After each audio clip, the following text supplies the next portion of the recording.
Okey doke. Okie doke, she says. Okay, well, good morning. And this is February 9th, and this is the Ventura County Board of Supervisors meeting. And welcome to your boardroom. We are going to start our meeting this morning with a call to order. And Ms. Rodriguez? Roll Supervisor call. Bennett? Cheerfully here. Supervisor Zaragoza? Here.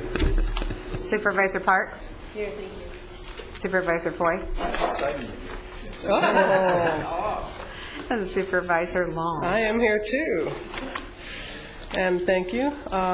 Now I have the pleasure of introducing our moment of inspiration. And we've invited the Ventura County Alumni Chapter of Delta Sigma Theta Sorority to grace us this morning.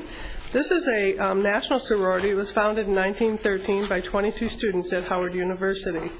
Our Ventura chapter was chartered in 1980 and serves Ventura and Santa Barbara counties. And the Delta National 5-Point Program, what they do is to focus on economic development, educational development, international awareness and involvement, physical and mental health, political awareness and involvement. And they also give generously to our community in supporting many wonderful projects that we are also supportive of with our RAIN project, voter education and mentoring of teenage girls. So I invite up to our dais with the moment of inspiration, please, Shante Morgan Durasu and Dr. Suzanne Fussell. And a third person, I'm sorry. Please introduce. Thank you. Angela Timmons. Thank you, Angela. Good morning, supervisors. It's definitely an honor to be here. And I would like to thank you for allowing Delta Sigma Theta to come before you and share a little bit about our organization. First, I would like to introduce you, to the ladies who are here, as I said, Shante Morgan DeRusso, who is the chair of the Ventura County Women's Commission and also a journalist for Northridge University, Cal State Northridge. And then we have Angela Timmons, who is the Chief Operational Officer for Ventura County Psychiatric Hospital. And myself, I'm Dr. Suzanne Fussell. I'm a family doctor here in Ventura County, and I also serve on the Ventura County Mental Health Board under the appointment of Supervisor John Zaragoza. So once again, we are honored to be here, and just to go into our history a little bit, we were established in 1980. We have more than 29 years of serving Ventura County. We're proud to say that we have provided scholarships for young individuals in the community who want to go on to pursue college education. We have participated in voter education as well as in voter registration. We have participated in the past adopt-a-polls for the past 3 to 4 years, and currently we are taking part of the census, so you'll see us out in the community. We've also played a significant role in the HIV/AIDS outreach. But we currently have 26 members here in Ventura County Alumni Chapter. But we are just one of 900 chapters that are located in England, Japan, Germany, the Virgin Islands, Bermuda, Bahamas, and the Republic of Korea. There are more than 250,000 Delta Sigma Theta women throughout the United States and country. As Supervisor Kathy Long indicated, we were established in 1913 at the historically black university, Howard University, by 22 women who wanted to form a support organization, not only to help them achieve academic excellence, but also to help their community. Our program thrusts are economic development, education, international awareness, physical and mental health, and political awareness. We're proud to have in our membership some of the following Deltas: Mary Church Terrell, who was very important in the suffrage women movement and helping women achieve the right to vote. Dorothy I. Heights in the 1970s, who was important in terms of the Head Start program, which we still see the influence of that in our community today. And Shirley Chisholm, who was the first African-American woman to run for the President of the United States. Alex Herman, who served on the Labor, who was the Secretary of Labor for Bill Clinton. And of course, our late Congresswoman Stephanie Tubbs. There's quite a few. But last but definitely there's many more, but our current 18th Surgeon General, Regina Benjamin, Dr. Regina Benjamin. So we definitely share company with a lot of impressive women, and we just want to let you know we're here in the community to serve you, and we're glad to be part of this community. And at this time, I'm going to turn it over to Shante Morgan. Thank you again. Thank you, Suzanne, for such a nice introduction. Just to sort of kick off Black History Month, we're proud to be here sort of doing that, and just thought we'd give just a brief history about Black History Month, which was started in 1926 by Dr. Carter G. Woodson. He started it in February in tribute or detriment to Frederick Douglass and Abraham Lincoln, because their birthdays were in February. It started as Negro History Week and has expanded to a month, and now we talk about celebrating Black history all year round. So we're glad to be here. We've also provided a list of activities, and Roberto Rodriguez has a list of activities, of Black History Month activities here in Ventura County. We'd love to see you in the community. Thank you all very much. Thank you. Thank you, and thank you. Thank you for all you do. You inspire all of us. Thank you very much. Thank you, Dr. Faso. And now, if we would stand for our Pledge of Allegiance, and Supervisor Parks, would you lead us? Would you please join me in the Pledge of Allegiance? I pledge allegiance to the flag of the United States of America and to the republic for which it stands, one nation, under God, indivisible, with liberty and justice for all. Okay, thank you. I'd also like to acknowledge that Joanne McDonald is here for our auditor controller, who is out not feeling well. So we wish her speedy recovery, and thank you for being here. Okay, our minutes. Go ahead. I just want to make a motion to continue the minutes till February 23rd. Second. Okay, there is a motion and a second. Please vote. It's always a tough year when she's the chair, isn't it? Did you believe We just blow this minute. You know, you try to train them, you know, just not trainable.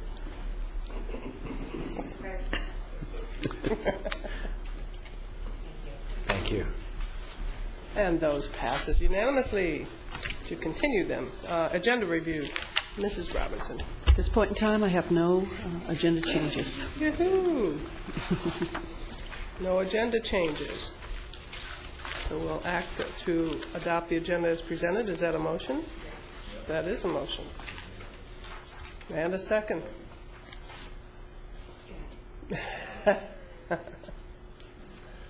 Please vote. All right. All right, then our agenda as presented stands unanimously. Okay. Consent agendas, items 10 through 15. Anyone wishing to speak to consent? Okay, which one are you speaking to, sir? I'd like to share a couple of thank yous for item 11 and 12. Can we go ahead and... Sure, go ahead. I just want to commend, the Oxnard Fire Department and our fire department for the partnership that we're forming regarding the extraction system. And I understand that the City of Oxnard is a lead agency on that. And I just want to thank the fire department and all the agencies that are working together for the benefit of Ventura County and the extraction system that they're providing for our residents for emergencies. So I want to thank them for that on item 11. And on 12, I want to thank the GSA, the employees, for hopefully maybe we can get that grant, for our centers, the 4 centers here in Ventura County, and especially the Roger Jones Center in El Rio that needs a tremendous amount of help, renovation, and I think we're applying for about $900 and some thousand for that. But I just hopefully that we can get that grant, and I just want to thank him for applying for that. Okay. Any other comments on the consent agenda? Since we have pulled 12, my comment is that it is wonderful we can get those grant monies, and would wonder if Santa Rosa Park could be included in that also. Okay, well, now we're They're a little different than just making comments. So, we are going to pull item 12, and there is a request from a supervisor. I can address that, Supervisor. The problem that we have is we screened all 24 of our facilities for grant applications under Prop 84. These are the only 4 facilities that meet the grant criteria. There's 2 basic screening criteria. One is household medium, and the other one is our per capita for the park area. There's a little map that we put a dot on, and it has a half-mile circumference around it, and it tells us immediately whether or not that park is eligible. Thank you very much. And I think El Rio doesn't have any parks for so many. That was one of, we have technically 0 parks in the El Rio community because the land that we're on actually belongs to the library. And it's the same way with Nyland Acres.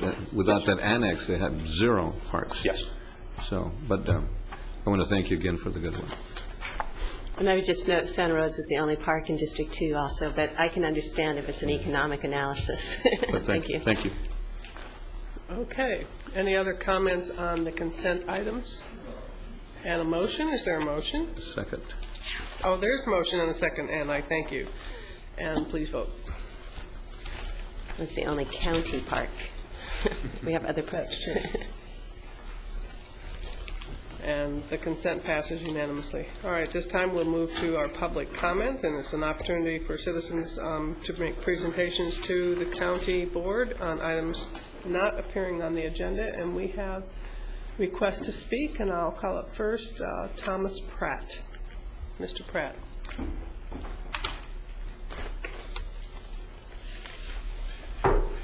Good morning. Thank you for the opportunity to speak this morning.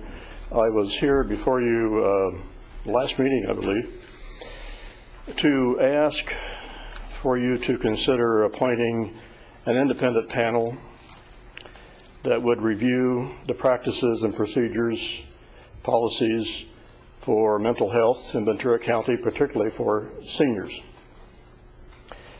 I did hear from Supervisor Bennett's assistant, Ms. Castle, in a very nice email, and she assured me she's looking into it. And so we are in communication, and I appreciate that very much. Thank you. Just a couple comments as to my interest in this. I personally have suffered depression 3 times in my lifetime, and it's a terrible thing to deal with. It's especially difficult for seniors. I recently had the opportunity and experience of serving as a peer recovery coach for the county. And so I saw from the trenches what this is like and what some of these folks are dealing with. I also saw what I believe are areas where improvement can be made. So I want to bring that to the attention of everyone. I don't certainly have all the answers. I'm only suggesting that I think things can be done better. So let's talk about it. The other thing I want to mention is I'm sure all of you have received an email or a notice from NAMI indicating that Prop 63 again is being put on the ballot this year. The governor looking for ways to solve his problems. I think it's another opportunity for us to show that we are on top of this thing, that we are using taxpayer dollars to their best advantage. So it's an opportunity for us to do that, and I think that a panel of this type could help in that regard. I thank you for your time this morning. And thank you, Mr. Pratt. Appreciate your recommended items and positive comments. Thank you. Yes. I would just like to also point out that removing the stigma around mental illness, one of the great ways to do it is for people to freely admit it, like Mr. Pratt just did. This is just what we need more of. So thank you very much for doing that. And if I may also, that we do have an older adults committee of the mental health board. I think you've attended some of the mental health board meetings, but they just focus on services for older adults that we are able to provide. And there's also the Community Leadership Commission that looks at how to spend those Mental Health Services Act funds. So I just want to let you know that there's a lot of people who feel the same way and working towards it. I'm so sorry, I have a hearing problem. I'm not hearing a lot of what you're saying. Okay. Okay, if you have an opportunity, maybe I can talk to you when we have a break. Okay. Thank you. Next up, we have Miley Halmy Brock. Maybe it's just Halmy Brock. I got the first and the last one going. Right, yeah, Miley Halmy Brocky. Three difficult names to pronounce. So, good morning, everyone. I hope you had enjoyed Super Bowl Sunday. I was kind of bummed because my husband's from Indianapolis and we love the Colts, and I wanted Jim Caldwell to be the first rookie coach to win the Super Bowl. But obviously, it's nice to see an underdog win and to see the other quarterback come back from such a bad shoulder injury and have such a good game. So I know they were the emotional favorite, but we were sad. Anyway, I brought pictures of, where are they? Of my parents meeting Martin Luther King Jr. and his autograph that I talked about last week, so I just wanted to give you those because it's an interesting story. And now back to the library. I wanted to explain a couple of the reasons that we're coming to these Board of Supervisor meetings every week. The first is that Mr. Fulton, our city mayor, wrote on his January 25th, 2009 blog that the final decision maker is not the city council. It is the county board of supervisors who have the final say over rights closure. So our library justice team just wanted to make sure that you're aware of all the details and facts before you have that final say.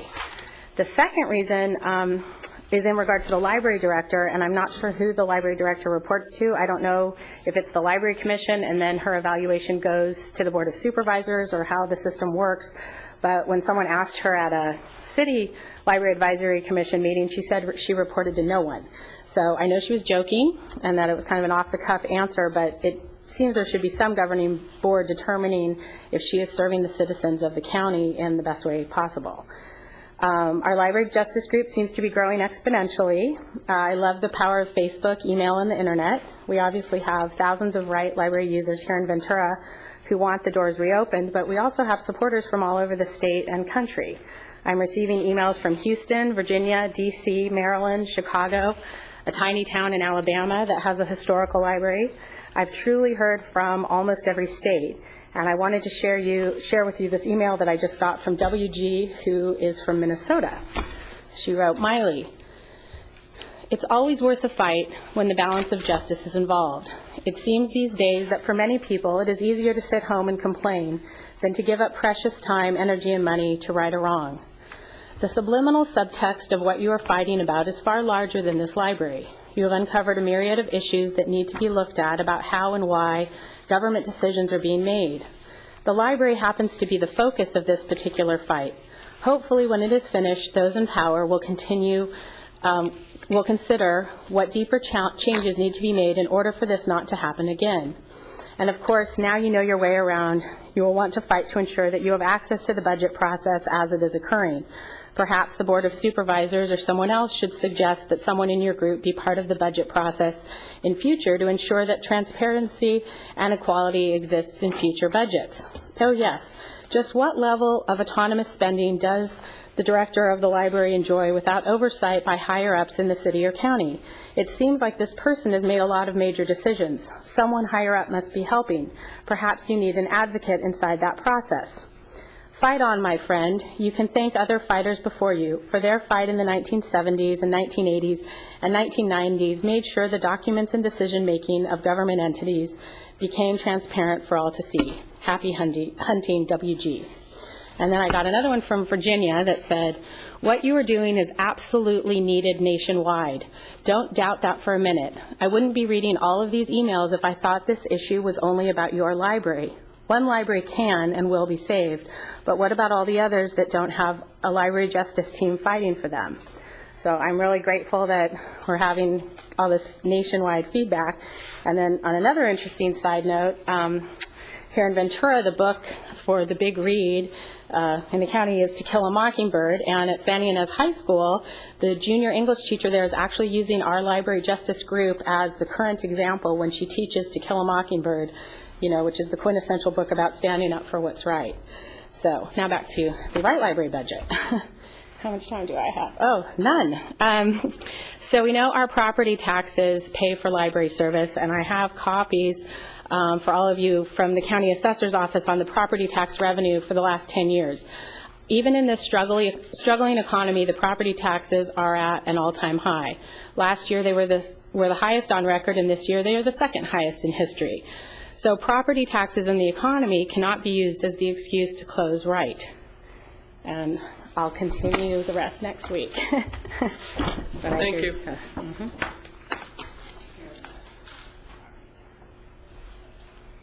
And I don't have any other speaker requests. Mr. Rodriguez? Okay. Thank you, Marlene. Thanks. All right, this time we'll go to board comment, and we'll start at this end of the dais this morning. Mr. Bennett? Thank you very much. Good morning. Just have four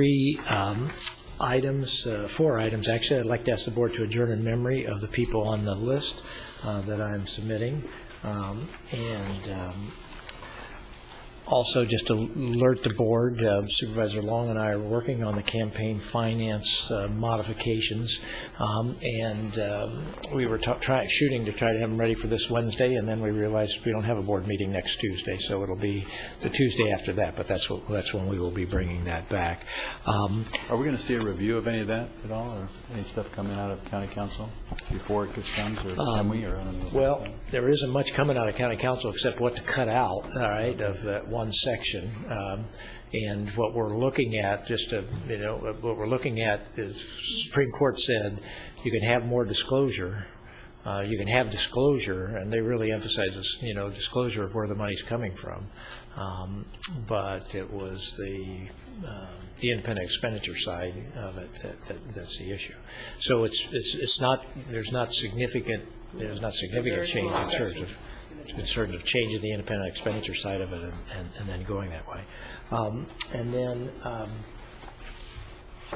regarding a second annual climate change awards, we just want to get that again on everybody's radar screen, but nominations can be scientists, teachers, journalists, citizens, activists, student organizations, businesses, their representatives, public officials, others committed. The deadline for the applications is Friday, March 26th, and so just wanted to get that back out there for nominations for that climate change award, for our second annual climate change award. And then the third thing I just wanted to say, and normally we don't, I just wanted to point out, it was mentioned that Mayor Fulton said it was the board that had the final decision on Wright, and I just want to be clear that it's really clear in the memorandum of understanding. It says the city is responsible for the hours of operation, and hours of operation whether to close it or not. It's not the board that has that, and so to the extent that that information is out there, it's inaccurate. It is very clearly. That copy of this is what yeah, great, okay. But yeah, I mean, I appreciate that he said it. Yeah, but we've been a little bit frustrated that that's been said a number of times by city officials, and that's just not. Does not have the final. The once they have their budget, which is the amount of money that they have from there, that's the city that determines the hours of operation of their libraries, whether they're going to open, close, all of that. That's the city. And that's clearly spelled out in the memorandum of understanding. Right. I'm trying to get the details straight. Yeah, good. All right. Thank you. All righty. Thank you very much. Do you have any adjourns, Mr. Bennett? I did that at the beginning.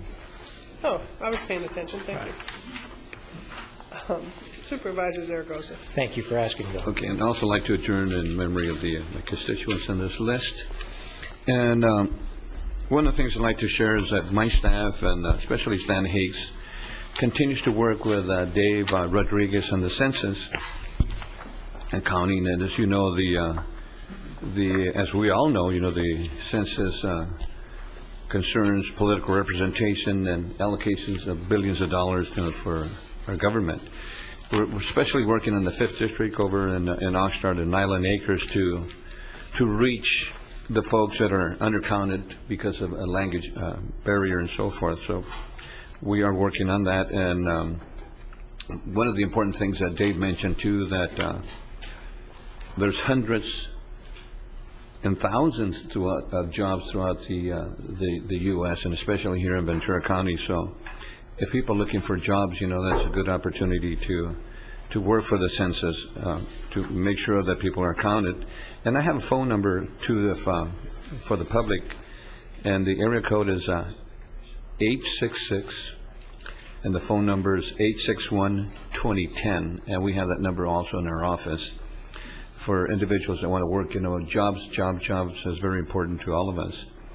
So we encourage those folks to apply for those work, especially people in the bilingual area.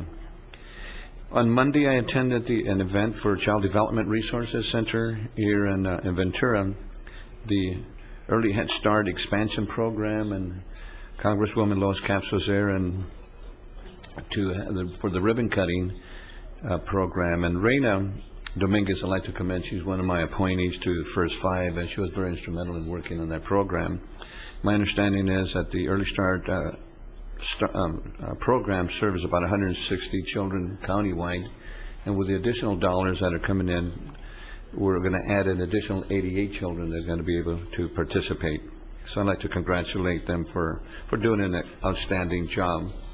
And also, as you read in the paper this morning, I'd like to commend the Oxnard High School academic decathlon and congratulate Oxnard High School academic decathlon team. The 9-member team placed first in the county, and the team's going to compete in the academic events, or competed, in those events, including speech, written test, subjects such as science, literature, math, and economics, and also a test called a super quiz that they won. And I understand that Oxnard High team is now going to be going to the state academic decathlon finals. And I'd like to congratulate Oxnard High Principal James Edwards and the coaches Chris Conti and Amandi Hassoun, and I hope I'm not mispronouncing her name. And of course, to thank the 9 students that won the competition. So, hooray for Yellow Jackets! I'm a Yellow Jackets. So anyway, I want to congratulate them for that. Thank you so much. Thank you, Supervisor. Supervisor Parks. Thank you. Just some good news. As Supervisor Zaragoza talks about the schools in his district, I get to brag also about the ones in mine. Oak Park High School just received the U.S. World and News Report, U.S. News and World Report accolades of being one of the top 3% high schools in the nation. And that was after looking at 21,000 different high schools and awarding them that honor. Also, I would like to point out that Congressman Brad Sherman had a new little child, so a welcome baby to the world. He says while it was born in Washington, it's actually a Valley girl. And then also want to wish happy birthday to Planning Commissioner Nora A. Dukas. And then ask that the board close in honor of the people on this list and wish everybody a happy Valentine's Day. Thank you. Supervisor Boyd, good morning. Thank you very much. Good morning. And I, too, want to adjourn in memory of the people on this list. I just want to call out a really special guy, Tom Black, who in his later part of his life, in his 80s, and into his 90s, he's a Simi Valley resident. He was on the board of Ventura County Housing Authority, a docent at the library, did a lot. But when you go back into his early, is part of his life, he was a businessman in the oil business. But he's also one of the lieutenant in the Marine Corps in World War II.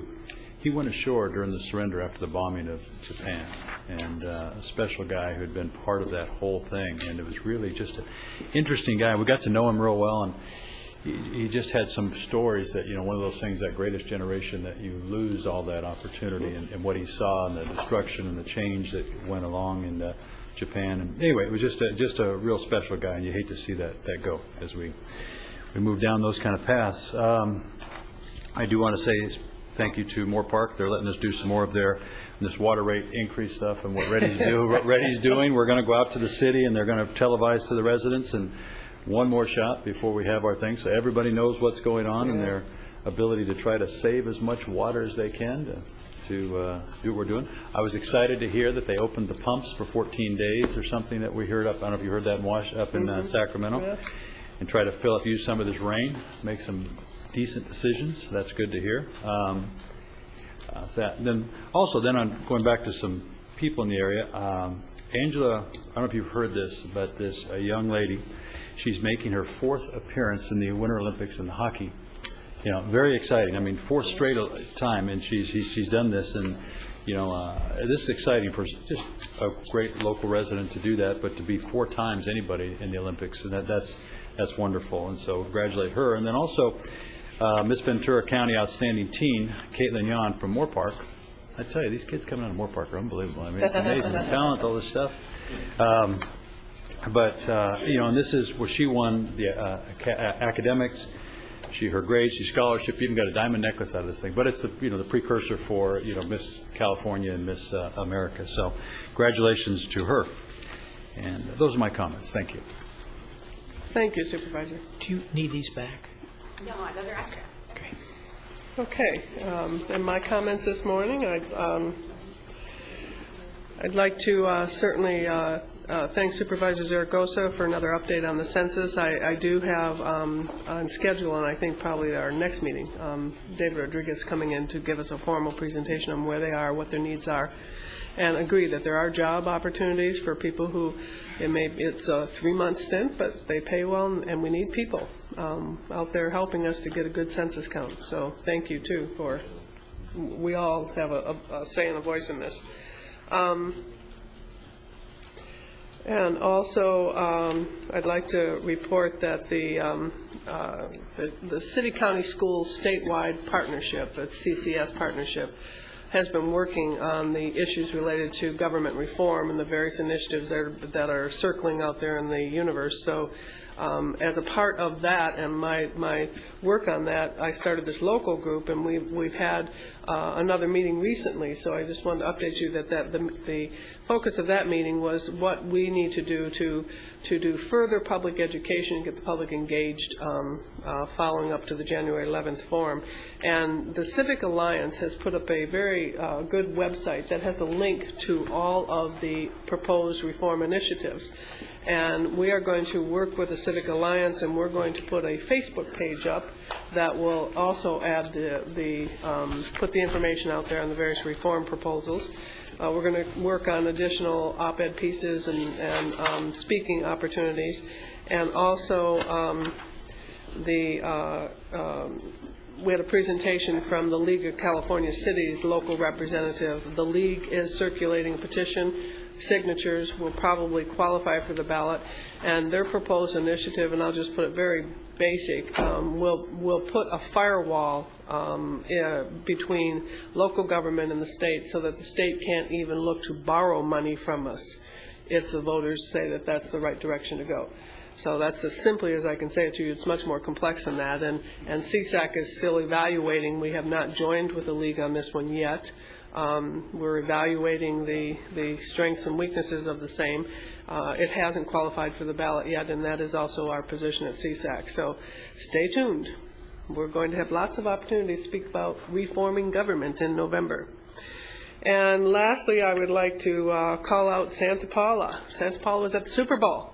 Santa Paula was in the commercial, on the Budweiser commercial with the bridge, where the human bridge was built for the truck. That was all Santa Paula. That was filmed in Santa Paula. That was a great commercial. It was, yeah. So the Who Dat Nation said, "Yay to Santa Paula." It was a good commercial for Santa Paula. I know. So it was a fun game to watch. I'll say that. So, and that. My last comment again. I'd like to close my comments with. In appreciation for Black History Month, a quote from W.E.B. Du Bois: "Now is the accepted time, not tomorrow, not some more convenient season. It is today that our best work can be done, and not some future day or future year. It is today that we fit ourselves for the greater usefulness of tomorrow. Today is the seed time, now are the hours of work, and tomorrow comes the harvest and the playtime. And I thank you. And we'll move on now with our... Madam Chair, Yes. if I could, like Miley, I'm from Indianapolis, and could we have no more references to the Super Bowl today? Who dat? Okay, anything else under comments? All right, then we have some, we have some time. We can get through the rest of this agenda. All righty. And I know the staff will appreciate that we do. Item 26, next up. Healthcare Agency, Barry Fisher, public health item. Good morning, Mr. Fisher. Good morning, Chair Long, members of the board, Ms. Robinson. Barry Fisher, Public Health, requesting authorization to sign an amendment with the State Department of Public Health for additional funding for a laboratory trainee. Laboratory trainees are in high demand, hard to get. We're asking for a temporary position to assist in the training of this individual and hopefully convince them to stay in Ventura County and work for our public health lab. So it's a fixed term position for 6 months, and it will terminate after that point. Questions? You're saying we're going to get money from the state to do this, huh? Yes. You're very optimistic. So far, so good. So far, so good. Madam Chair, it has nothing to do, but I just want to thank Barry for the good comments last night at the 211 at the Tower Club. You know, for another great service. Thank you for your good work. Yes, sir. Thank you. There's a motion Second. and the second to move the recommended action. Please vote. That passes unanimously. Thank you. Item 27.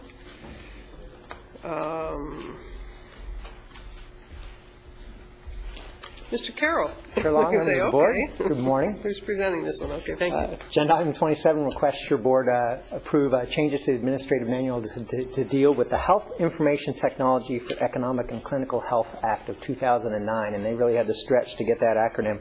Essentially, the HITECH Act, appropriately so, puts in place further regulations and controls to deal with electronic health records, which, as you know, are becoming ubiquitous in the healthcare industry. Mm-hmm. So the area of the administrative manual being updated is what we historically put in place for HIPAA, which dealt with general disclosures, not necessarily electronic health record disclosures. So we're asking that that part of the administrative manual be amended to be in compliance with the HITECH Act. And additionally, we're asking that your board approve the county executive officer or her designees to make changes to existing business associate contracts. And those designees will be individual agency and department heads to amend the existing business associate agreements to sign stipulations and further guidelines within their contracts to protect those electronic health records. So it's pretty straightforward. Those amended contracts are due later this month, so we'll jump on that right away if your board approves this. And with that, I can answer any questions your board may have. Okay. The committee, there was probably a whole committee meeting on developing that acronym, so. I'm sure Questions? It's a stretch. Mr. Foy, there's a motion and a second. Please vote.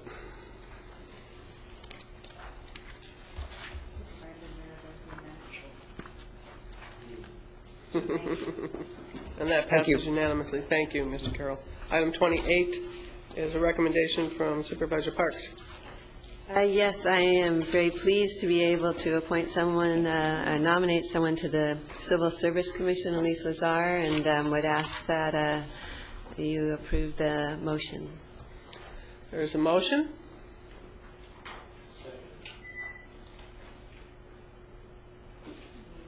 There you go, Linda. There you go. Okay, we got a motion and a second. Please vote.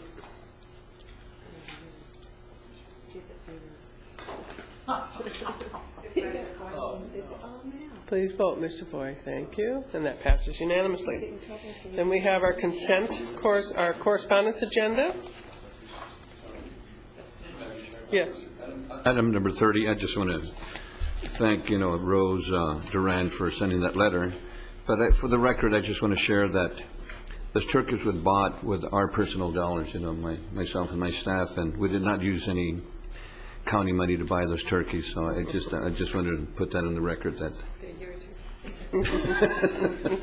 that we use on our own personal. I was wondering what that thing on your budget was. Christine would have caught that. Okay.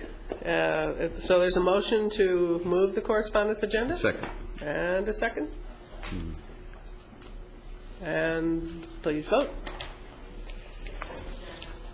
I'm really, Rose, give me. And board members, our regular agenda is, not the regular one, but the non-time certain ones, we're complete at 9:15. Okay, we're going to go in closed session. Speak.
Believe me, they're done with me.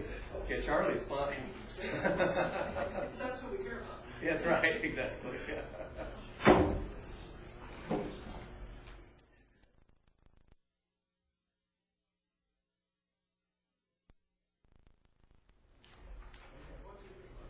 Let's go. All righty. We are back, board members, and this is our first 9:30 item, first and only 9:30 item, and it's an item from the Ventura County Sheriff's Department, repeal and enact ordinance on our Ventura County Disaster Council. Good morning. Good morning, Madam Chair, Morning. members of the board, Ms. Robinson. My name is Laura Hernandez, Assistant Director for the Sheriff's Office of Emergency Services, and I am very excited to be here this morning to recommend that your board adopt the final ordinance to reenact Division 5, Chapter 3, Articles 1 and 2 of the Ventura County Ordinance Code to rename the Ventura County Disaster Council as the Ventura County Emergency Planning Council, among other changes. This ordinance change marks a significant milestone in making some improvements to our county's emergency management program. It's going to recognize Ventura County as the operational area, including all its political subdivisions with the county, which is something that the state adopted as part of the Standard Emergency Management System back in 2004. And it also recognizes, in our efforts to be more collaborative with the community, additional organizations such as businesses, nonprofits, schools, as part of our emergency planning organization. I think that this is a good step toward also bringing together our emergency planning efforts, in that the Emergency Planning Council will now be reviewing emergency plans via a plan review committee, so that we make sure that our plans are all corresponding and in sync with each other. So I welcome any comments or questions that you might have regarding this ordinance. Okay, questions? I don't see any questions. Okay. Okay, pleasure of the board. Motion and a second to approve the recommended action. Please vote. Thank you. I'd like to also thank Noel's office for his help again on this ordinance, and Roberta. And thank you. I know it's a tremendous amount of work for you, too. Thank you very much. That Thank you. passes unanimously. Thank you. Thank you. Because we can. Okay, we'll go back in a closed session.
Okay, we're back in session, and we have a 10 o'clock time certain, and it is the semi-annual presentation on the Service Excellence Program. Mr. Carroll. Morning, Chair Long, members of the board, Executive Officer Robinson, Matt Carroll again with the County Executive Office. Today's presentation and report on the Service Excellence Program comes at the 18-month milestone of the program. So we're halfway through our second year. And just as a real quick summary, last year, if you recall, we focused on successfully defining our program.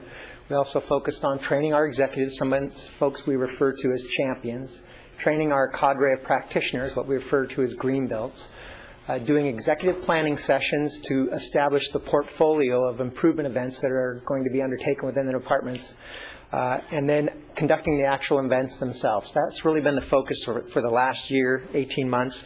We also focused on obtaining program self-sufficiency, which we did by taking over most of the training for the program with our internal resources, as well as the black belt mentoring with the establishment of our first internally grown black belt here. That's Deputy Executive Officer Elaine Crandall, our program manager, who will do most of the presentation this morning.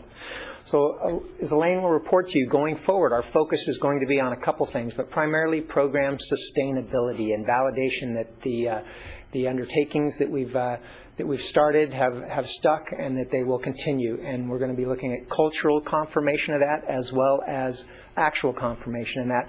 And Elaine will talk a bit more about those, but the actual confirmation will be the focus on these portfolios. Those are exactly what the term implies, the portfolio of events that the agencies have planned in their executive planning sessions, and we'll look to see that those are in place and being worked, and that really will give the evidence that the program is in that sustainable mode along with the cultural changes. So with that, Elaine will share some of that with you, as well as some of the details, the accomplishments in the first 18 months, and the value of those dollar-wise is significant. And she'll share that with you, as well as introduce 4 presentations we have today. So with that, I'll turn it over to Elaine, and we'll get started. Thank you.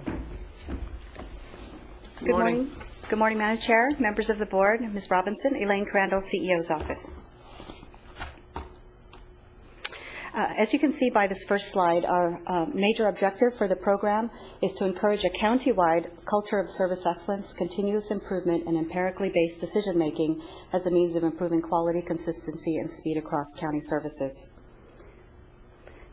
What we have here is a flow of how we move from a concept into implementation. And as you can see, the first 2 steps have to do with planning.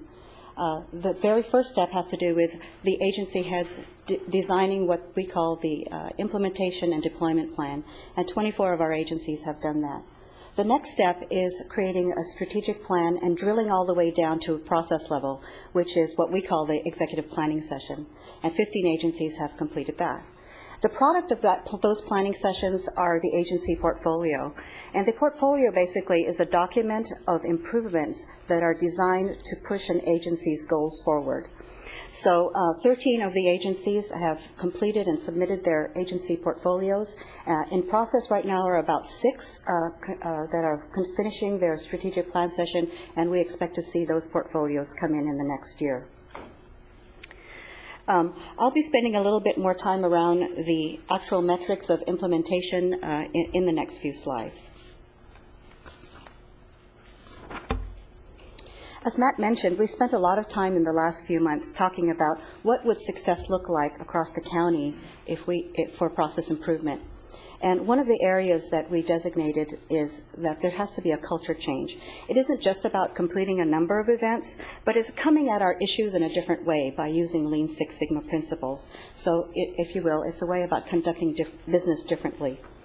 One way we can ensure that happens is to continue to provide training to our employees so that those principles are deeply embedded into the culture. Another key indicator of success was sustainability.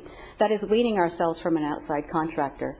So as Matt mentioned, we are currently conducting Yellow Belt and Champion training internally. We're also using internal resources for executive planning sessions. In July, we expect to pick up Green Belt training as well. Could I ask a question about the first one when you were talking about measuring the number of unique individuals involved in events? Are we talking about the public? No, we're talking about the number of staff. So what we want to do is we want to make sure that not the same people are involved in various events, but more and more people, unique people, are coming in to participate. Thank you. Thank you. Finally, we talked about another key indicator being the strategic redirection of our resources.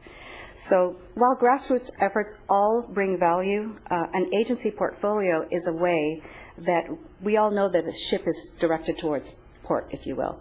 So one of the ways that we know that is through having and working through an agency portfolio. So we're going to be focusing a lot of that in this year. We're also dialoguing about performance measures, program performance measures, not just against the budget, but against our mission, and using the portfolio to meet those performance measures. This may look familiar to you. This is called a quad report. I'm sorry, another Yes. question. When you're talking about measuring outside contractor, is there a value put to that? Is it positive or a negative? It's positive in that it's negative. Okay, so we did have an outside contractor for our training. That we're able to, okay, thank you. Yes. That's correct. This is a quad report, and this report is designed to provide detailed metrics in 4 major areas. The first area is how many people have been trained in Lean Six Sigma. The second area is on participation, is basically what are they doing with the training? How many completed events have there been? The third area are 3 key metrics that are common metrics across the county, and they have to do with value, monetary value, process cycle time efficiency over 40%, and anything that's green. And finally, the final quad has to do with accomplishments, lessons learned, challenges, and looking ahead. So before we head out to the numbers, I'd like to spend a couple of minutes just in that 4th quadrant. So a couple of major accomplishments were, we talked a bit about portfolios already, is the continuation in that effort. We picked up some speed, and we want to continue that momentum. And as far as sustainability, again, we are weaning ourselves away from our contractor and looking forward to, we are actually creating a mentoring system, and we are also doing a lot of train the trainer so that our green belts are also going to be providing training. Some of the lessons learned for those of us who are facilitators, it's very difficult to facilitate a process improvement event in which you are involved. And one of the reasons that is because the value of having a facilitator is a set of fresh eyes. And so sometimes we found that when we try to help our own agency, it's very, very difficult to remove yourself from a process. Another lesson that we've learned is we really don't know the impact of a Kaizen until months later. The Kaizen, when I report the metrics around a Kaizen, if you will, their intention of what is expected to happen. So we don't know until we are able to track what happens, what actually did happen, whether or not we met those particular intentions. Some of the challenges that we've had is seeing how it all fits together in our business. This is one of the things that we think the portfolio will help with, seeing how a process improvement really helps an organization in every aspect. It could help on the finance side, on the HR side, on the sustainability side, on mission side. So one of the things we're looking for is how to tie that all together, and that's been a challenge. And developing ancillary training to support implementations has to do with providing the training to the leads and the people who are going to be implementing the change so that they know how to be change managers, to be able to work with staff in order to create that change and to control the change as it occurs. Looking ahead, we are looking at creating our own Green Belt class and our own certification program, and we've just now started a mentoring program for future belts. And then we also have begun to create a tracking system to be able to report on the Kaizens that have been completed 6 months later to look at the sustainability of those. Can I ask a question on that one? Yes. My glasses aren't strong enough to read this or my eyes to read that, but it's close. It looks like 7 Kaizens. In the first brown, is that the first year? And then that would be the first quarter. Okay. And then the second quarter, we had 1 Kaizen complete. Should the number of Kaizens be going up, growing? Is there a reason why they're going down, or am I wrong? The number of Kaizens shouldn't be going up at this point? Yeah, they are going down. I do have a hypothesis about that, and I won't know if that's true until it plays out. But in the last 2 quarters, we actually also had a downward trend in our training. So we only had, as you can see, 8 green belts trained in the last half a year. Now, in this class, we now have 20.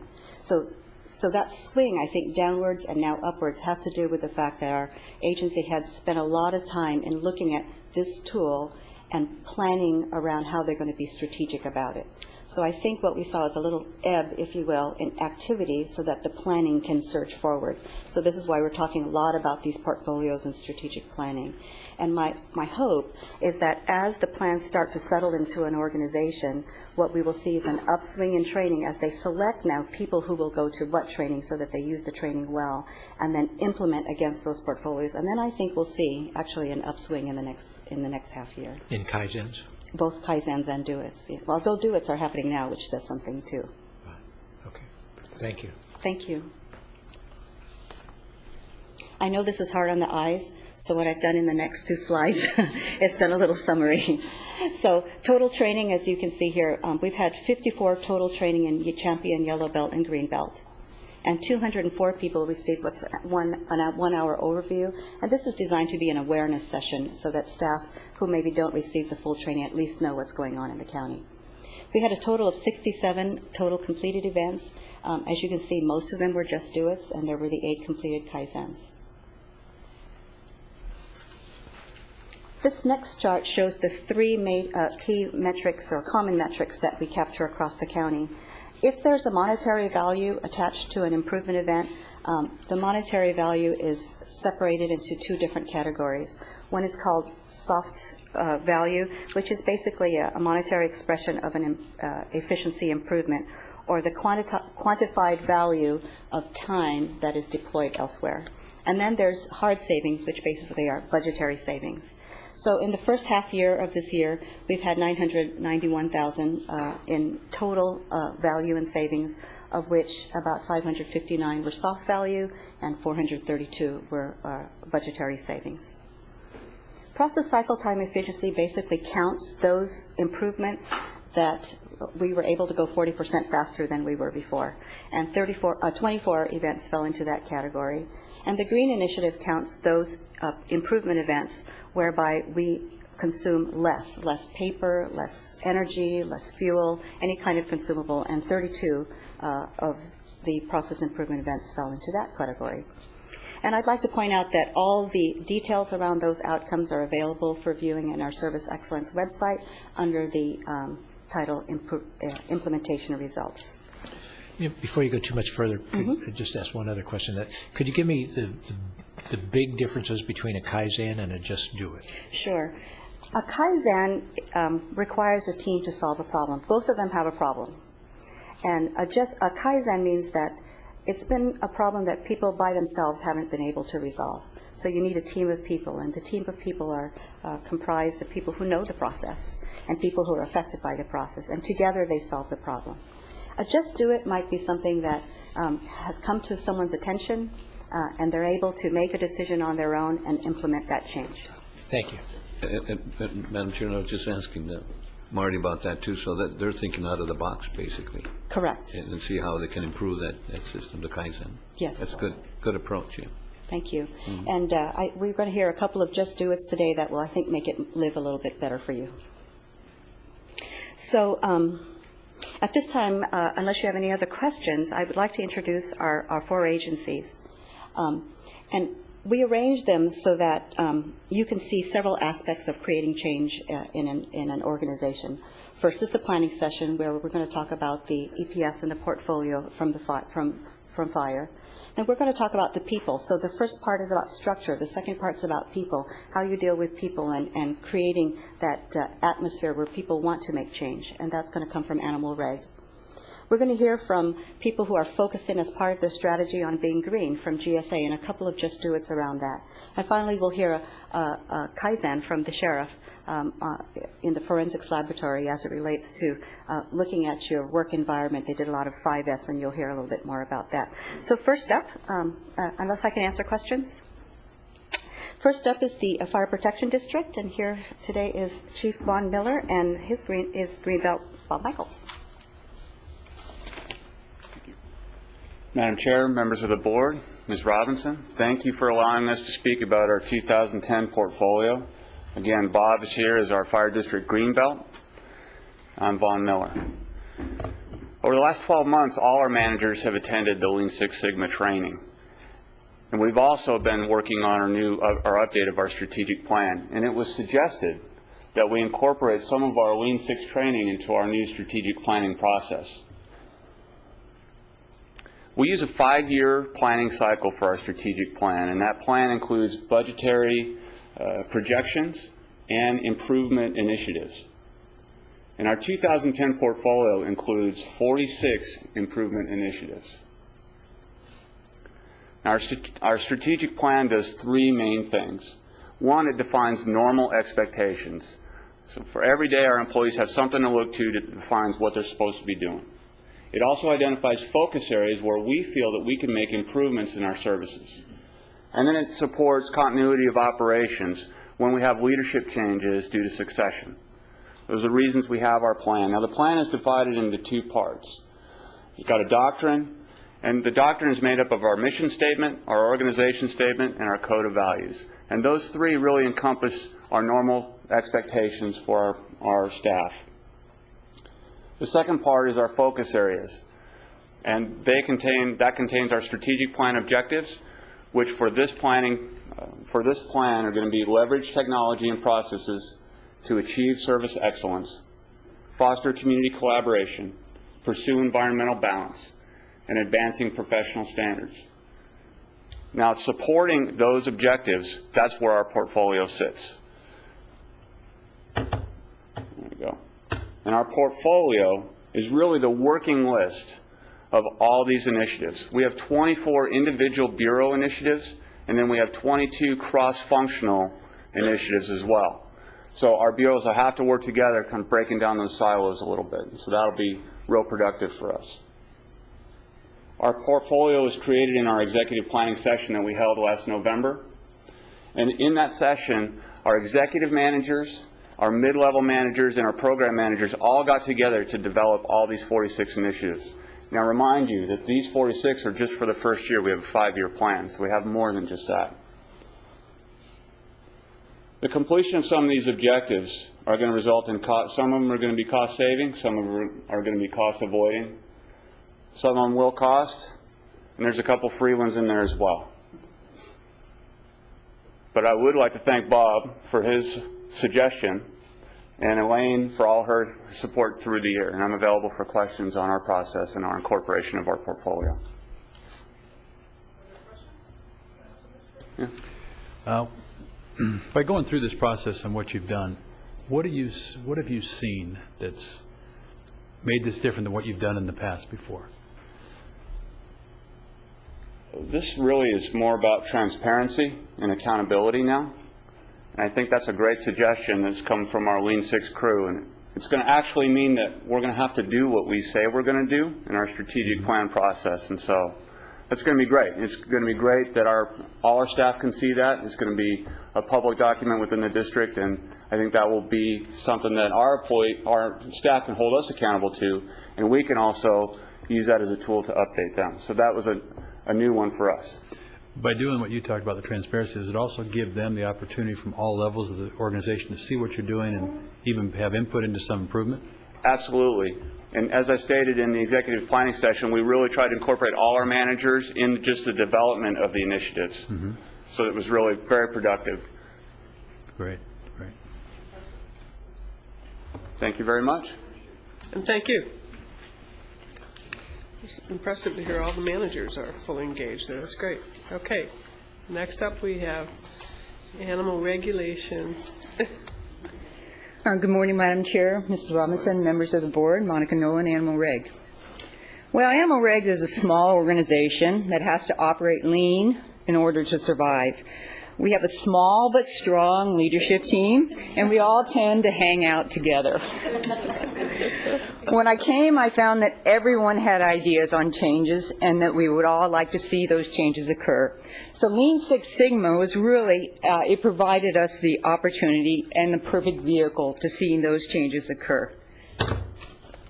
Anyone that works with animals or people knows that to change behavior, you first have got to start with good training. And we began our cultural change with making sure that all our senior staff took a yellow belt course, and that this provided us with the same thinking structure and a common language. Then we embarked on our strategic planning process. And being lean and being mean, we did this in-house. We didn't pay for any consultants, and what this meant was that over a series of months, we just had long lunches, and we paid for the lunches. And it's taken a little time, but we've created together, we've created a vision and a mission, and we've rallied around that. So we started in, I believe, July, and we've just about finished up with a very strong strategic plan and that we've all bought into, and it's been very, very great planning process and a way for the whole organization to rally around it. We didn't let this planning process hold us back from starting to begin to implement change as we moved along. And what started out as briefings to the new director on how processes occurred turned into the why game.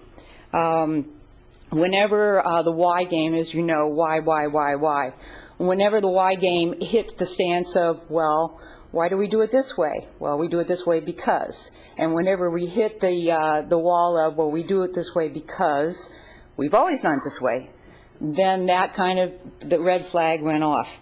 And it didn't take staff long to run after that as, that was the chance to run around and look at an opportunity for change. So I have to say that it really wasn't me that said, go do this change. It was the opportunity for the staff, as you mentioned, to jump out of the box and to look for an opportunity to go do something different. And the enthusiasm that came out of the meetings, the staff meetings, and our long lunches, it kind of came that I would walk out of the meetings, and what went through my mind was kind of the song of Who Let the Dogs Out? Our first steps have really been exciting ones. We're closing in on our strategic plan. It's a 3-year plan. We're looking at things very differently. We have, if you come into our office, and I invite you all out there, I haven't seen some of the faces out here, and I invite you to come out. As Supervisor Long knows, I'll take you on the tour all the way to the horses. Everybody's opinion counts. We have charts in every room, and our vision is there, and we thoroughly believe in our vision. And now I want to tell you about our Just Do It's, and you'll understand the difference between the Just Do It's.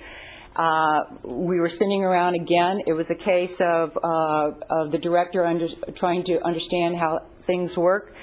They were explaining to me about the adoption process. And I said, well, what happens with the adoption process? They said, well, this money goes toward, when a dog gets adopted, then part of the money goes toward an interim license. And I said, why an interim license? And they said, well, an interim license is because when the dog gets adopted, then we give them an interim license, which is only part of the revenue, and then they have to go out and get a rabies shot, and then they come back and they then get the full license. And I said, no, wait a minute. We are mandated by the state to make sure that all the dogs in the county get a rabies shot, and yet the dogs that are going out of our department are going out of our department without this rabies shot. The people are leaving the department, and then they having to only paying partly for the license and having to get the rabies shot and then come back and stand in line and then get a full license from us if they come back, if they get the full license, and get more paperwork. And they went, yes. And I looked at them, and they looked at me, and they said, can we change that? And I said, absolutely. My deputy director, Donna Gillespie, within a week, had the policy, had the procedure, had everything changed. What that meant was that there was no interim license anymore. There was a change in paperwork. There was a change in having the customers leave and come back. So there was a reduction in time. There was a reduction in savings and reduction in having the people leave and come back. That's a Just Do It. That's a Just Do It. Our other Just Do It was permanent dog tags. Permanent dog tags, every year we were issuing new tags, which meant that staff had to stuff the envelopes, major cost and time saving and a cost in having the little metal tags and stuffing the envelopes, extra postage, extra that. Why don't we just do permanent tags? So my fiscal officer, Diana Lowe, went out there and said, we don't need to do that. Why don't we do permanent tags? And so that's what we're doing. We're now starting this year, we're going to go to permanent dog tags. That's a just do it. That's the difference. That's the difference. So anyway. Question on that. So the fiscal impact was neutral? On the tags, it's going to be a reduction in savings of $35,000 a year. Starting next year, because we're just implementing the tags. A reduction. Mm-hmm. Do we have a lot of Chihuahua dogs here in Ventura County like they have in L.A.? Second only to pit bulls. Really? And we have small tags for the Chihuahuas. For the Chihuahuas. Good job. So anyway, so that is why I'm very proud and why change, we embrace it. And to answer Supervisor Bennett's, we just completed our first Kaizen, which is a longer process. Our major problem is coming into our facility. We have 2 terminals, 1 small counter, and 2 officers to deal with every process, every interchange that you want to have with animals at our facility. And so there are 8 processes that you have to do if you want to come in and do something with an animal. And we just completed our Kaizen that we have reduced those processes, streamline those processes, and we're going to be implementing those changes over the course of the next 3 months. So it took a while to sort through those processes, and that's a Kaizen that it takes a little bit longer to figure that out, but we've done the Kaizen too. So anyway, thank you very much. Supervisor Good job. One of the things that I just saw what you went through in these Just Do It, which I think is great, the attitude that, first of all, your people can come and say, why do we have to do that? And I think that was the key to this whole thing. But you, besides saving taxpayers all those dollars, and it's hard to find dollars right now, and you've done that. But on the other side, you save that person who has to come back and forth and do all that. On the other side, in a sense, we almost make them a criminal, because if you don't come back, you're kind of doing what we've done. And all these rules and laws have a tendency to do that. Mm-hmm. And this is what I was hoping this would bring out, was effective efficiencies for not just your own department, but from the people that you serve, because there's not a lot of place they can go to do these kind of things. And so this is great. This is a great attitude. And the attitude that I can just do it and I can ask why, with the idea that you're open to that. And that's what we want everybody to do, because we may not have money to pay the lights here. But anyway, but that's great. And that's a great leadership from on your standpoint, and for your people to come up with these ideas. That's tremendous. And I'm sure the idea that people walking out there want to adopt an animal, and now I got to come back, I go get shot, and that's great to hear. So congratulations on doing that, and all your people for coming with these ideas. Thank you very much. It's all of us. Thank you. Yes, thank you. Could I just have one other question for you? Could you just real quickly tell us, give us an update in terms of where you are with more volunteers working there and getting involved and all of that? That was Right. We've got our volunteer program. We've got another orientation coming up in 2 weeks. The volunteers we are using heavily. Because we depend on them very much. And we are encouraging, even though we do monthly orientations, we do encourage anybody that wants to volunteer to just contact us, and we'll use them. Thank you. Absolutely. Thank you. Okay, Chair, board members, we have 2 time certain items, but we have 3 focuses yet to do on this. Yeah, so we can. We can get through in 10 minutes but we or could so? bring them back. We could defer them, whatever the pleasure of your board is. Well, what I think as a courtesy to our outside guests, why don't we do our 2 time certain items? They're not going to be that long, and then finish this.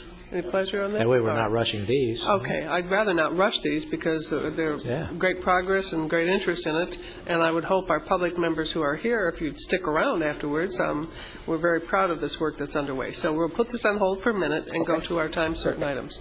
Okay, thank you.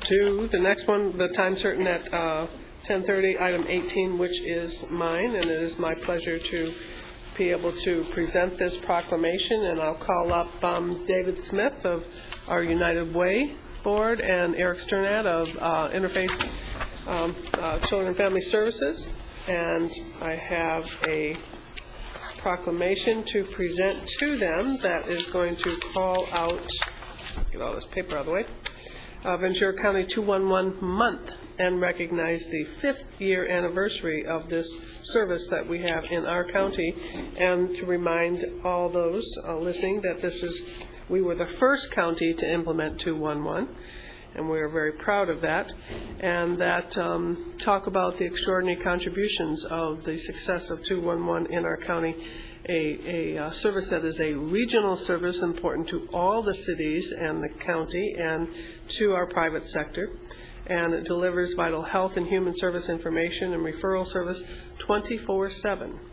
And it does that, again, for all the residents of this county.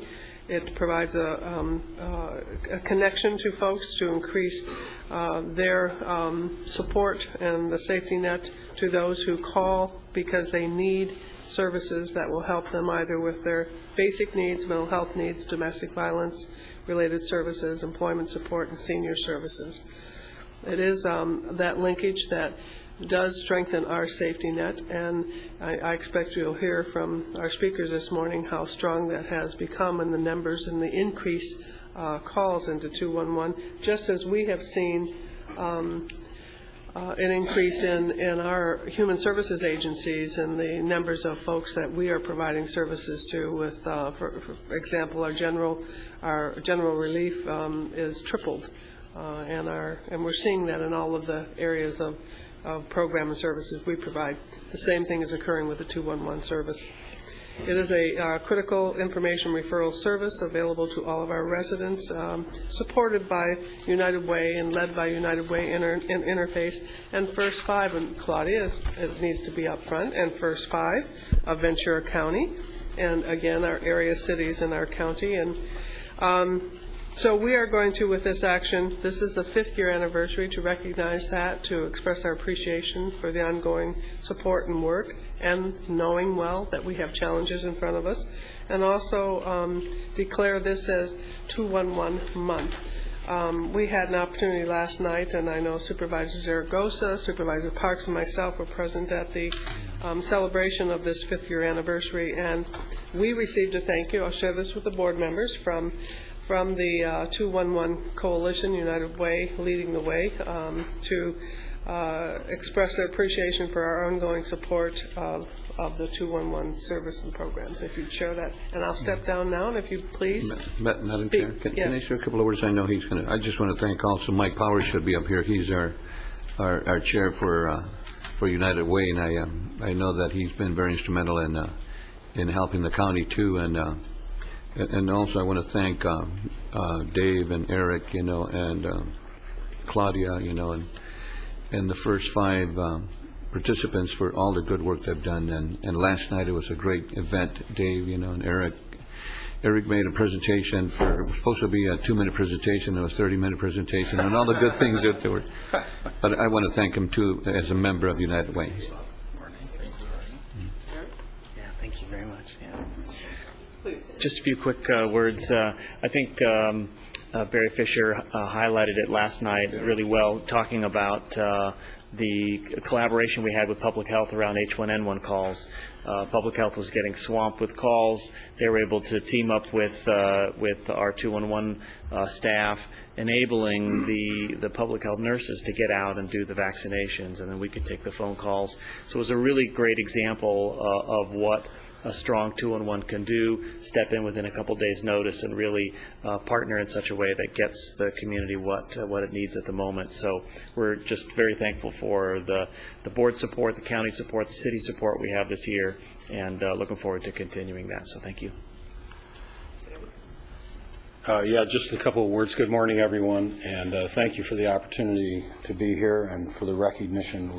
We certainly appreciate it. As we mentioned last night at the reception, 5 years ago at this time, there was no 211 service in the state of California. 5 years ago, in a couple of days, there was 211 in Ventura County, and 211 was launched in the state of California. Today, 25 counties, 90% of the state's population has access to 211 service. It's been a dramatic adventure, so to speak, as we've moved 211 up and down the state. We've got a lot of rural counties still to reach, We have a goal of having 100% service into California by the end of 2010, so the clock is ticking. But it really started here because of your support, continues because of your support. We are most appreciative of the work that's been done to make sure that 211 is a viable service in Ventura County, so thank you. Good morning. On behalf of First Five, I would just really like to thank the board for your recognition and support for this invaluable service. It has been immeasurable how it has helped our families linked to services. 211 fields about 300 calls a month from families with children birth to 5 and links them with the most basic of services, food, shelter, health care.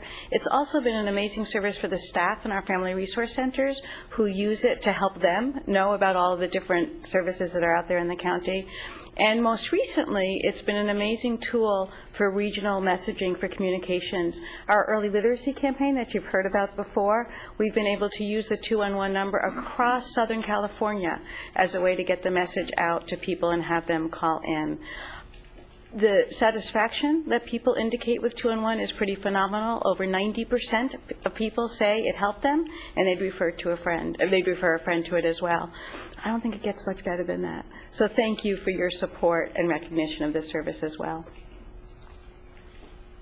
I'd also invite Vanessa Hernandez from Congresswoman Lois Capps' office. The Congresswoman has been a staunch supporter from day one. So please. Good morning, everybody. Thank you for allowing me to have just a few moments here. It was fun to be at the celebration last night and continue that celebration throughout the month. You know, I'm looking up here and I see our fantastic leaders. They're all experts in their field, but one thing that's very, that kind of separates them, that make them unique, is the love that they have for Ventura County. You can feel it when you call 211. We get calls all the time. I don't know what to do with this. I have this. They have a million problems. And I know when I refer them to 211, that's the first thing they're going to get, is open arms and love. And that's because these folks here really love our constituents and our community. So thank you. And I do have a certificate from the Congresswoman Lois Capps, Ventura County 211 Month Celebration of 5th Year Anniversary. Well said, Vanessa, and it was said last night, the human face of 211 are those callers who call and say, I need help. And on the other end of the phone are our very professional and trained 211 folks who help them answer those questions. When they say, I need help, they'll say, I'm here for you. When they say, I'm desperate and things are awful, they'll say, I'm so sorry to hear of your challenges, and then they put that, again, that human response and emotion into it. And we thank you for, and I'm sorry, but Tanya, thank you, Tanya. And she leads up that group that answers those phones, and they are many.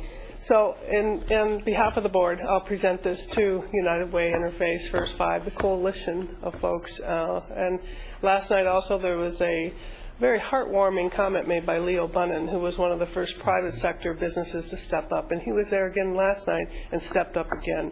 And it really does take all of us, all the cities, the county. And now we know we've also spread the net with 211 as part of our Emergency Planning Council. And they are an important, integral part of what we need in place in case we have those disaster calls that will come during our major disaster responses. So pleased to have them.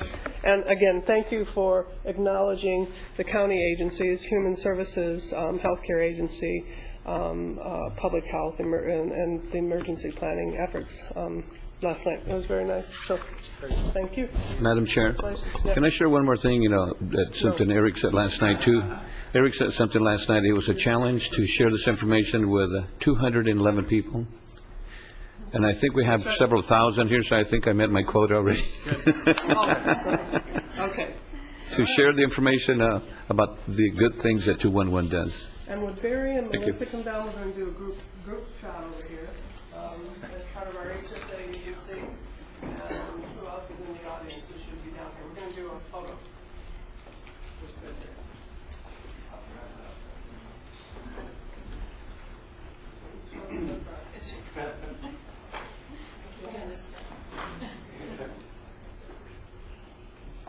Right, if you guys can squeeze in just a little bit more. And as wide as I can get. All right, ready? 1, 2, and 3. I'm going to take one more. 1, 2, and 3. Great, thank you.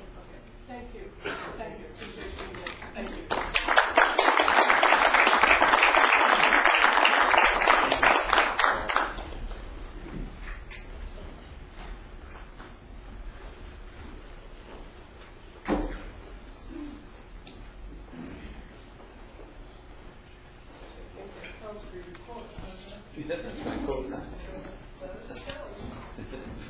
Thank you again for being here. Our next item is item 19, honoring and congratulating the Eat Local one-year project. And thank you very much, Madam Chair. If I could ask the following people to come down, Chris and Joe Young, if you'd come down, Kathy Nolan, Lucy Ford Martin, Dana Martin, Laurel Felice, Rachel Morris, Carol Nierman, and Gloria Roman. I don't know how many of those people were able to make it this morning. A lot of us. Okay, great. This is a remarkable band of people here, and I think the best way for me to capture it is truly to read the resolution, which normally I don't do, but I think is certainly very appropriate this time, given the accomplishments of the people that we have in front of us today. There are two goals of what we're trying to do today. Number one, honor what has happened, but also increase the publicity for what can happen in the future. So this is a resolution of the Board of Supervisors honoring and congratulating the Eat Local one-year project that was started. And in 2008, Chris and Joe Young of Ojai, California, found themselves inspired by Barbara Kinsolver's book, Animal, Vegetable, Miracle, a story of a family that ate local food for 1 year. And for those of you that know Chris and Joe, you wouldn't be at all surprised to know they read the book and then they designed a 1-year hardcore locavore life, which they called Eat Local 1-year program for Ventura County. They created the ground rules for this 1-year program. Now, this is the hardcore program. Participation in the project started January 1, 2009, and it ended December 31, 2009. My guess is there was a pretty good celebration January 1, 2010 for these folks. But to eat food grown or raised within 100 miles of one's home, eat a maximum of 3 food exceptions from outside the 100 miles, 3 meals a month could be complete exceptions, medications, vitamins, and salt were exempt, and when you're traveling out of the area, the rules didn't apply. But outside of that, day in and day out, you had to find stuff that was grown here within 100 miles. 21 residents in Ventura County chose to participate in the program when the project was launched. You notice I didn't read 21 names here in terms of the people that finished. It was not common in 2009 to be able to find any all local food meals restaurants in Ventura County, given that most of the food in the refrigerators and pantries in Ventura County homes contain ingredients not grown or raised within 100 miles. These participants spent most of their time, or a substantial amount of time and energy, trying to locate, procure, and prepare their all-local food. I'm sure they got to know each other really well because every time they found a source, they shared it with each other. Thousands of Ventura County residents knew of the project. It's got wide publicity, and as a result, more people were paying greater attention to their food, where it came from, starting to support our local farmers, the local economy, and the well-being of our communities.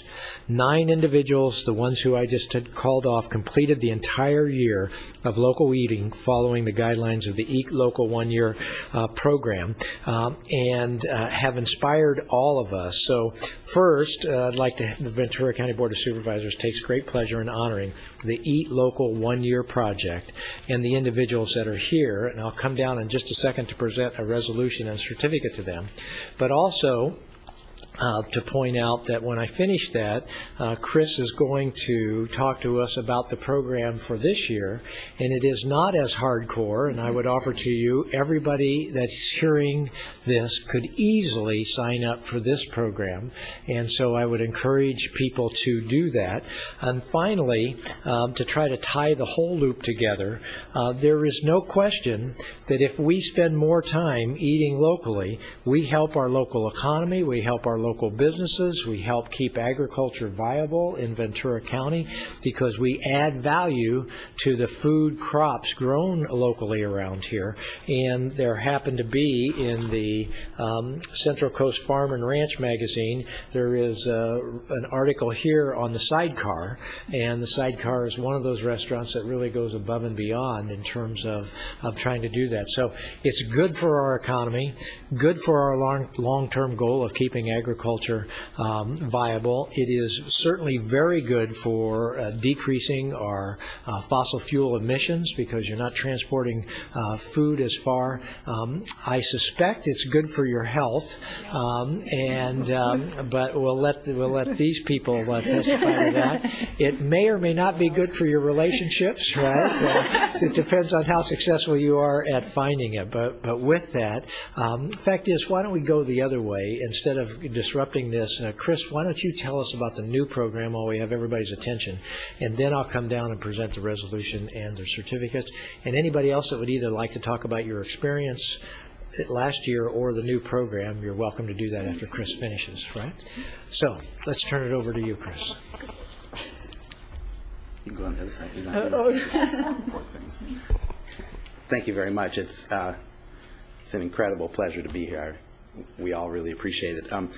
I want to just ever so quickly say that I'm certain that for each of us and for the other, the three of us that aren't here, two of us that aren't, three of us that are not here, that while we certainly very much appreciate this recognition for us as individuals, I know for certain that for each of us, it really is not about us. It's about what can happen for all of us, for our community, for our nation, certainly for the world, by becoming a little more aware. Supervisor Bennett commented on a number of benefits, and I think he's right on each of those that he mentions. And there are others, of course. There's food safety. When you have food that's created in large plots, when you have a blight, you've got a problem, and when you have transportation problems, you've got a problem. And the whole idea of freshness is obviously a problem when your food comes from Kansas. So yes, we did the hardcore version, which was really valuable because it helps act as a bookend for what we're doing and what we're hoping that we can find thousands of Ventura County residents to join us in, and I believe we will before the year is out. And that is a very lightweight project that we call Locavore Lite, L-I-T-E, 2010. And it's extremely easy. Once one signs up, and we finally have finalized the central website for doing that, and you all will have that email address or have that now.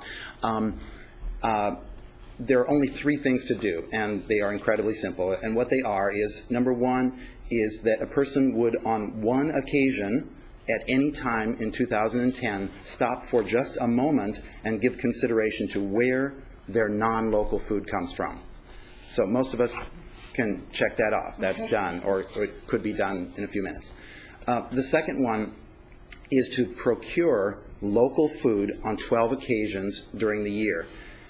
And that could be going out to your backyard and picking an orange. That would be one. Or picking some mint. That would be another one. You could obviously go to a farmer's market if you belong to a CSA or community supported agriculture. You could go to a farmer's market. So again, this is very, very, very simple, very easy. Most of us can do this. Most of us could even, if we don't have the orange tree, probably our neighbor to the left or the right does. And then the final thing, which is only a little bit more difficult, is to commit to eating 3 meals in the entire year. This group was, that's right, thank you, Kathy. This group was eating 3 meals a day for nearly 365 days. So we're talking about 3 meals in an entire year where the foods, with the exception of salt, would be entirely local. Very doable, and as Supervisor Bennett, he mentioned the sidecar. The sidecar is already committed to offering at least one all-local food meal this year.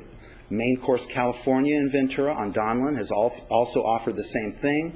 The new Peruvian restaurant, Bonano's Fine Peruvian Cuisine, has offered to do the same. I would ask everyone hearing this, please check in with every restaurant that you frequent in this county. Ask if they will offer one all-local meal this year, just one. It's an interesting challenge, an amazing possibility, and another way that we can all talk to one another. And also the Farmer and the Cook, wonderful restaurant and organic market in Ojai, has also committed to one all-local meal for the year. An easy way to do, for people that get stymied by the idea of doing an all-local meal, which frankly, go down to the harbor, get some local fish, go to a farmer's market, get some local potatoes and broccoli and a local lemon, and you're in. You're more than in. You're in good shape. But if that's at all daunting, individuals could easily organize a small potluck with their family, their friends, their neighborhood, and simply say, I'll bring one local dish. Everybody else brings one local dish. Obviously not quite so complicated. So I think that's everything, except to say I had written some words about Victory Gardens and how wonderful that whole era was. And so what's sitting right out here in the lobby but a beautiful, beautiful thing about, where's the camera hiding? About Victory Gardens. And thanks to Rose Hayden Smith, who many of you know, this is a real issue that can help us with this kind of project and can even help us feed our hungry and homeless. Was it 40% during World War II? Could have been. I think it was like 40% of While you're getting coached there, I just want to make sure I read this website in clearly for anybody that may be listening to this or watch this tape later. And it's Locavore Light, that's LOCAVORELITE 2010, all one word, and that 2010 are the numerals, .webs, that's WEBS.com, and that'll get you hooked up with Chris and get you signed up, correct, Chris? Well, and luckily, it doesn't even have to get them hooked up with me. It's automatic, it's right there, it's done, so it's very straightforward, absolutely. Good.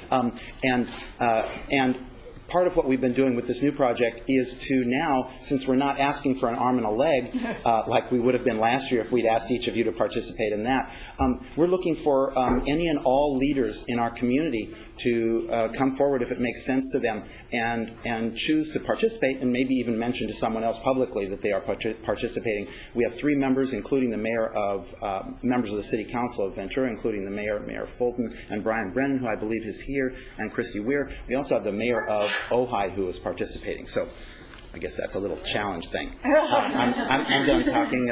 If someone else has. Go ahead, Carol. Hi, I'm Carol Neerman, and I'd like to thank Linda Parks, who's been in the past very helpful to the City of Thousand Oaks for helping to make sure we could start the community garden, Los Flores Community Garden. Without my garden plot, I don't think I would have been able to do this for the whole year. So thank you very much. That's great. I'm Rachel Morris, and it's really funny to be here and be celebrated for eating great food. People have been doing that in this area for tens of thousands of years. We've got nuts, olive oil, meat and dairy. We've got fruit. We've got all kinds of great fruit. And the important thing, I think, here to celebrate is the farmers that have been bringing that to us.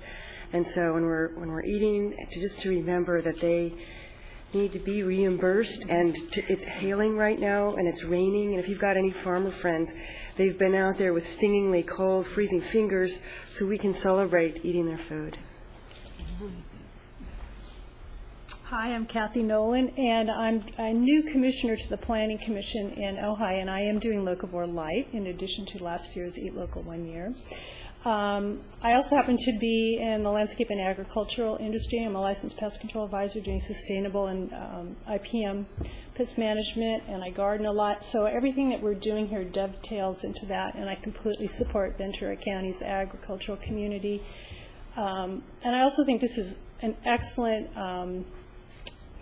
boost to the health conditions for most people. The food is fresh, it's healthy. We happen to kind of lean towards sustainable or organic foods, but there's also good exercise and gardening, so I think it could actually contribute to the diabetes and obesity problem. So anyway, thank you for having us here, and I hope everyone can get on board in whatever way they can. Hi, I'm Laurel Felice in Ojai, and it's been an extraordinary year. I just want to thank all my fellow travelers to share recipes and to make your own cheese and to make your own sprouts and yogurt and just rediscover food in a really, really core way. It's been amazing. So come to the potlucks, and to echo, I just feel healthy and grounded because it's, having met my growers and my farmers, I have a new honor for the ground of this land that we all live on, and it's been really a deep experience, so thank you. Sorry. I'm Joe Young, and Steve, Supervisor Bennett said earlier that you might want to hear something about our challenges. I won't go into that, which was fun, but I thought you'd like to know that I went to Trader Joe's 2 days before the whole project ended with intending to buy all kinds of things. I got the big basket that you roll around, not the little one. And the first thing I did was go down the aisle and pull off the shelf organic cornflakes. And I'm in the process of putting it in the basket when I realized, wait a minute, I can have other whole grains now. I can have millet, I can have oats, and it's cheaper, and it's not in a package. So I put it back. I did that 2 or 3 times. I came out of Trader Joe's with very little. It was a surprise to me. I didn't realize the transformation I'd gone through until I had the opportunity to go shopping. And even now, and we were discussing this out in the lobby, none of us really buys packaged foods, a little bit more, but not much. So it's been really an education. And I wanted to also thank you for the recognition, even though our group was small, the impact that it can and does have in our county. Thank you both, all of you. Well, I want to thank these participants and the board for giving us the time to do this morning. I think the real impact of Locavore Light is going to be on young people. Families sign up, and throughout the year they're talking about this, and so I'm really happy to announce that as I was talking to my wife about our agenda today and that you were coming, we are signing our family up for this. So it'll be good. It'll be good for the kids in our house and stuff. So thank you all very much for that. And if we'd like to do this and do some quick pictures with you guys also, and so if you'll help me with. The fact is, we'll present 2 of you with the resolution, so you can hold that. And then Rachel, here you are, and Joe. Thank you. And Chris, and Dana. He's not here. We'll take his. All right. Lucy. Not here. Okay. And Laurel. Thank you. And Gloria. Not here. Carol. Thank you. And Kathy. Thank you. Great. Why don't we come right over here? All this talk about food, Steve, we're getting hungry up here. Congratulations to all of you for going the whole year and also giving us all a challenge, and a lighter challenge at that.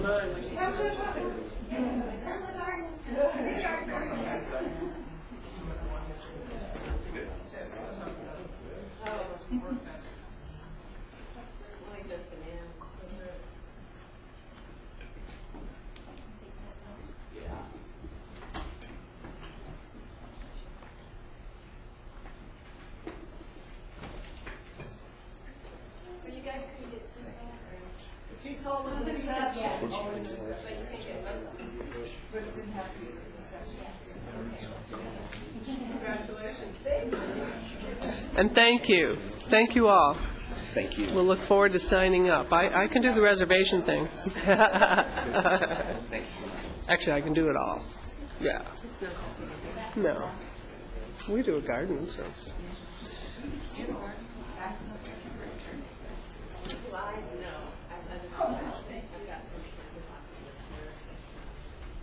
Thank you. Supervisor, thank you. It was wonderful to hear. Okay. thank you for the slight pause on our item on the service excellence, and we're back to you, Mr. Carroll. I just want to offer, I know you do have 2 half-hour time certains after this. We certainly, Kathy, could bring this back another week if you'd rather continue. Oh, no. We want to hear. Well, thank you very much. Your support, I know, is really important to Those the program. half hours won't be half hours. Okay. So, GSA?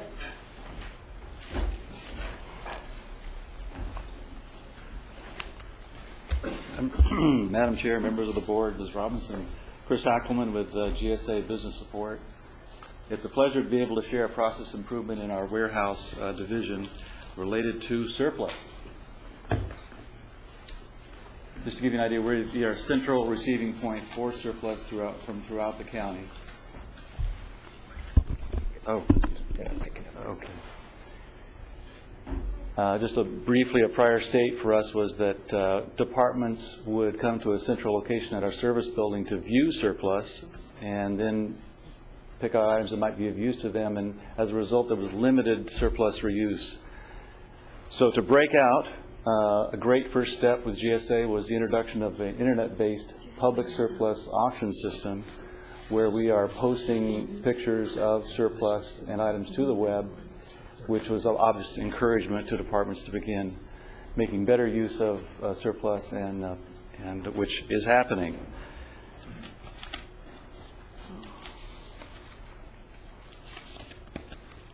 The process improvement I'm referring to is the efforts of our warehouse manager looking at the opportunity to leverage this tool, this tremendous tool. We adjusted duties within the warehouse so that we could post more items to the web. In 2008, what you're looking at there is a indication of the first 6 months of last fiscal year compared to the first 6 months of this fiscal year. And you're seeing a change of 381 items posted to the web last year to now we're posting 1,448 items in that same period. And I should add that 80% of those items posted in this fiscal year in the first 6 months were reused. And you folks are some of our good customers, so we appreciate that.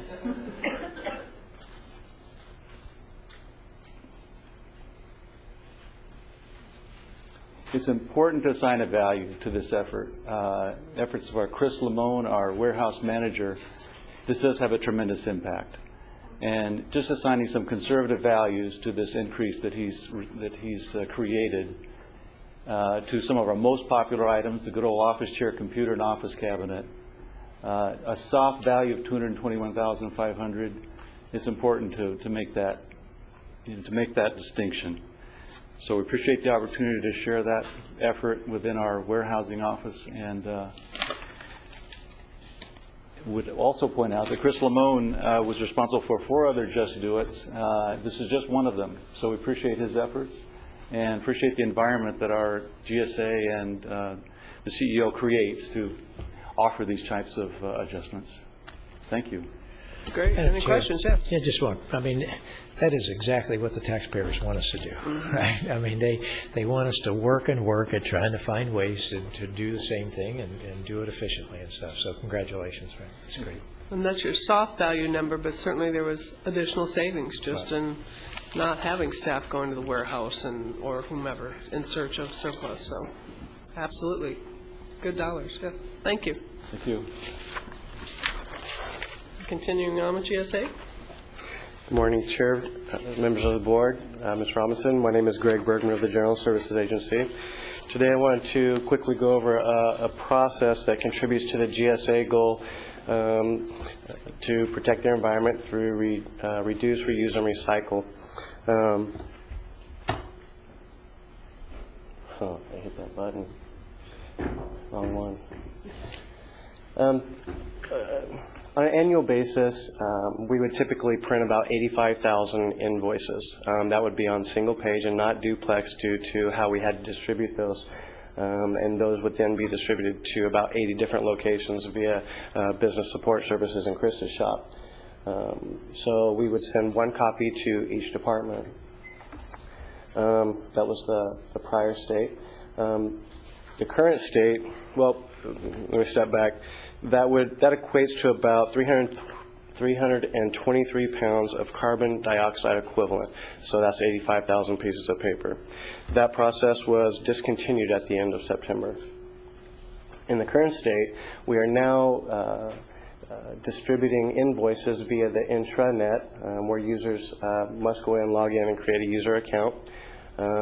When a bill is run through the system, which is 10 to 15 times a month, the users of the system will receive an instant email notification notifying them that they can go to the intranet website and look at their recent GSA invoice. And we provide approximately 3 years worth of historical information there, so you can go back and look at invoices that are about 3 years old. Those are distributed in a PDF format, so users can save those to the network if they so desire. We're encouraging them not to print them out and give them ability to save those to their network. So I realize this is kind of small, but this is after you've logged in, you have the ability to go in and select the date range and the budget unit that you'd want to look at. The second slide on the right indicates what service. At the top you see central motor pool, and then facilities and materials, so you have the ability to select which type of invoice in GSA you're looking for. And then once you select one of those, this is a representation of what the invoice actually looks like. So this one on the left would be the motor pool. One on the right would be the square footage billing. And by virtue of posting these to the intranet now, we're able to really provide much more detail to our customers and be a lot more transparent with what we're providing them. So that is it for me. I'm available to answer any questions if you have any. That's great. Questions? What kind of cost? I mean, you save 85,000 pieces of paper. And how's that paper? What's that getting all those different locations? From my department's pure cost savings standpoint, we have hard cost savings of about $2,600 by virtue of not printing.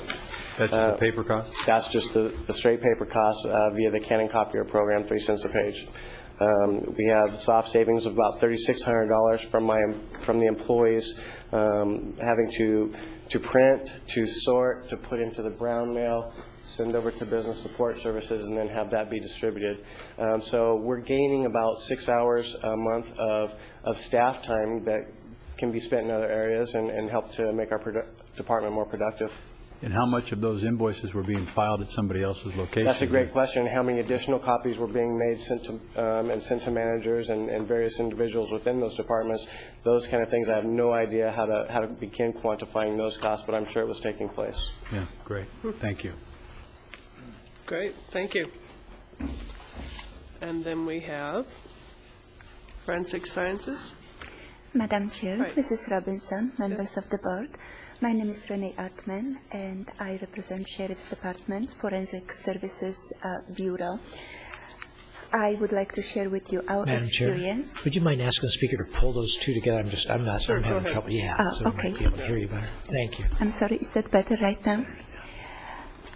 I would like to share with you our experience with the Lean 6 program and what we learn and how we apply to our practices. When I learned about Six Sigma, I realized that we can identify in our bureau several areas in which current practices should be revisited and changed. The first approach was to train appropriate people, and as a result, we had 3 green belts that were trained within the bureau.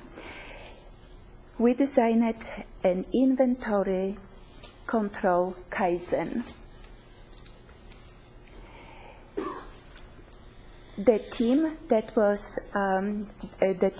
which participated in an inventory Kaizen identify a problem statement. The current inventory management process in the Forensic Sciences Laboratory is failing to ensure that adequate supplies are present. In other instances, access inventory outdates before it can be used. This process affects multiple sections such that staff spends unproductive time in garnering needed supplies from other sections. It has led to increased costs to expedite shipping and increased costs due to the wasted supplies. This has led to increased turnaround time and increased operation cost. The team came up with the goal.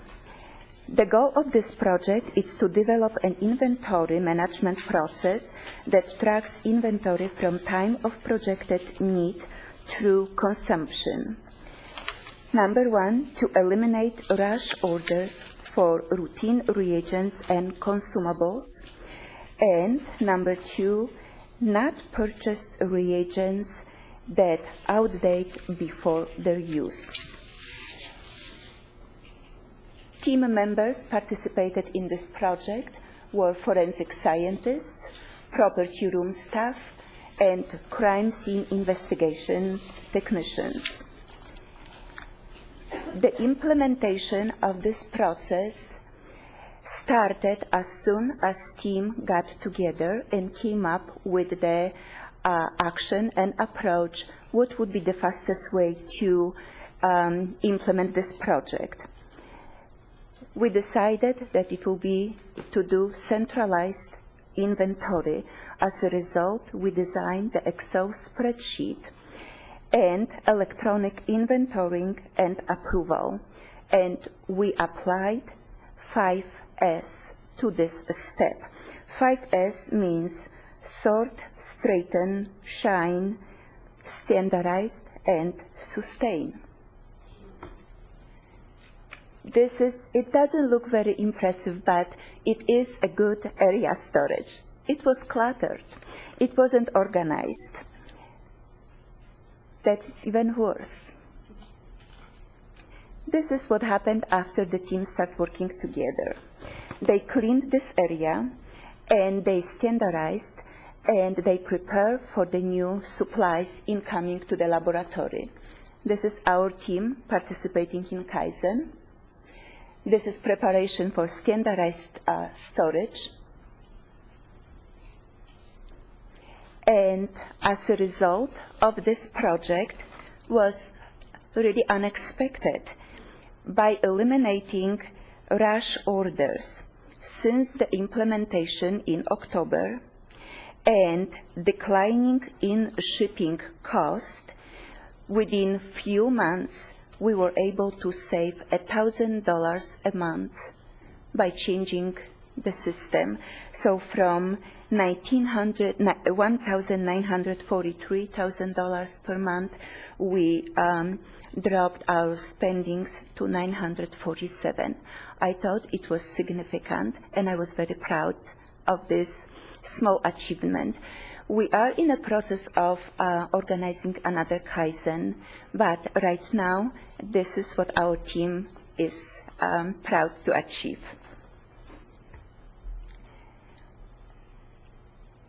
To present the final quad report, the Kaizen event description and result, the description is Forensic Sciences Inventory, champions Renee Artman, Michael Parigian, team Gloria Smith, Christina Cunio, Paul Crowley, Kristen Rogan, Kirian Macias, Bruce Hakayava, and Carol Fickes.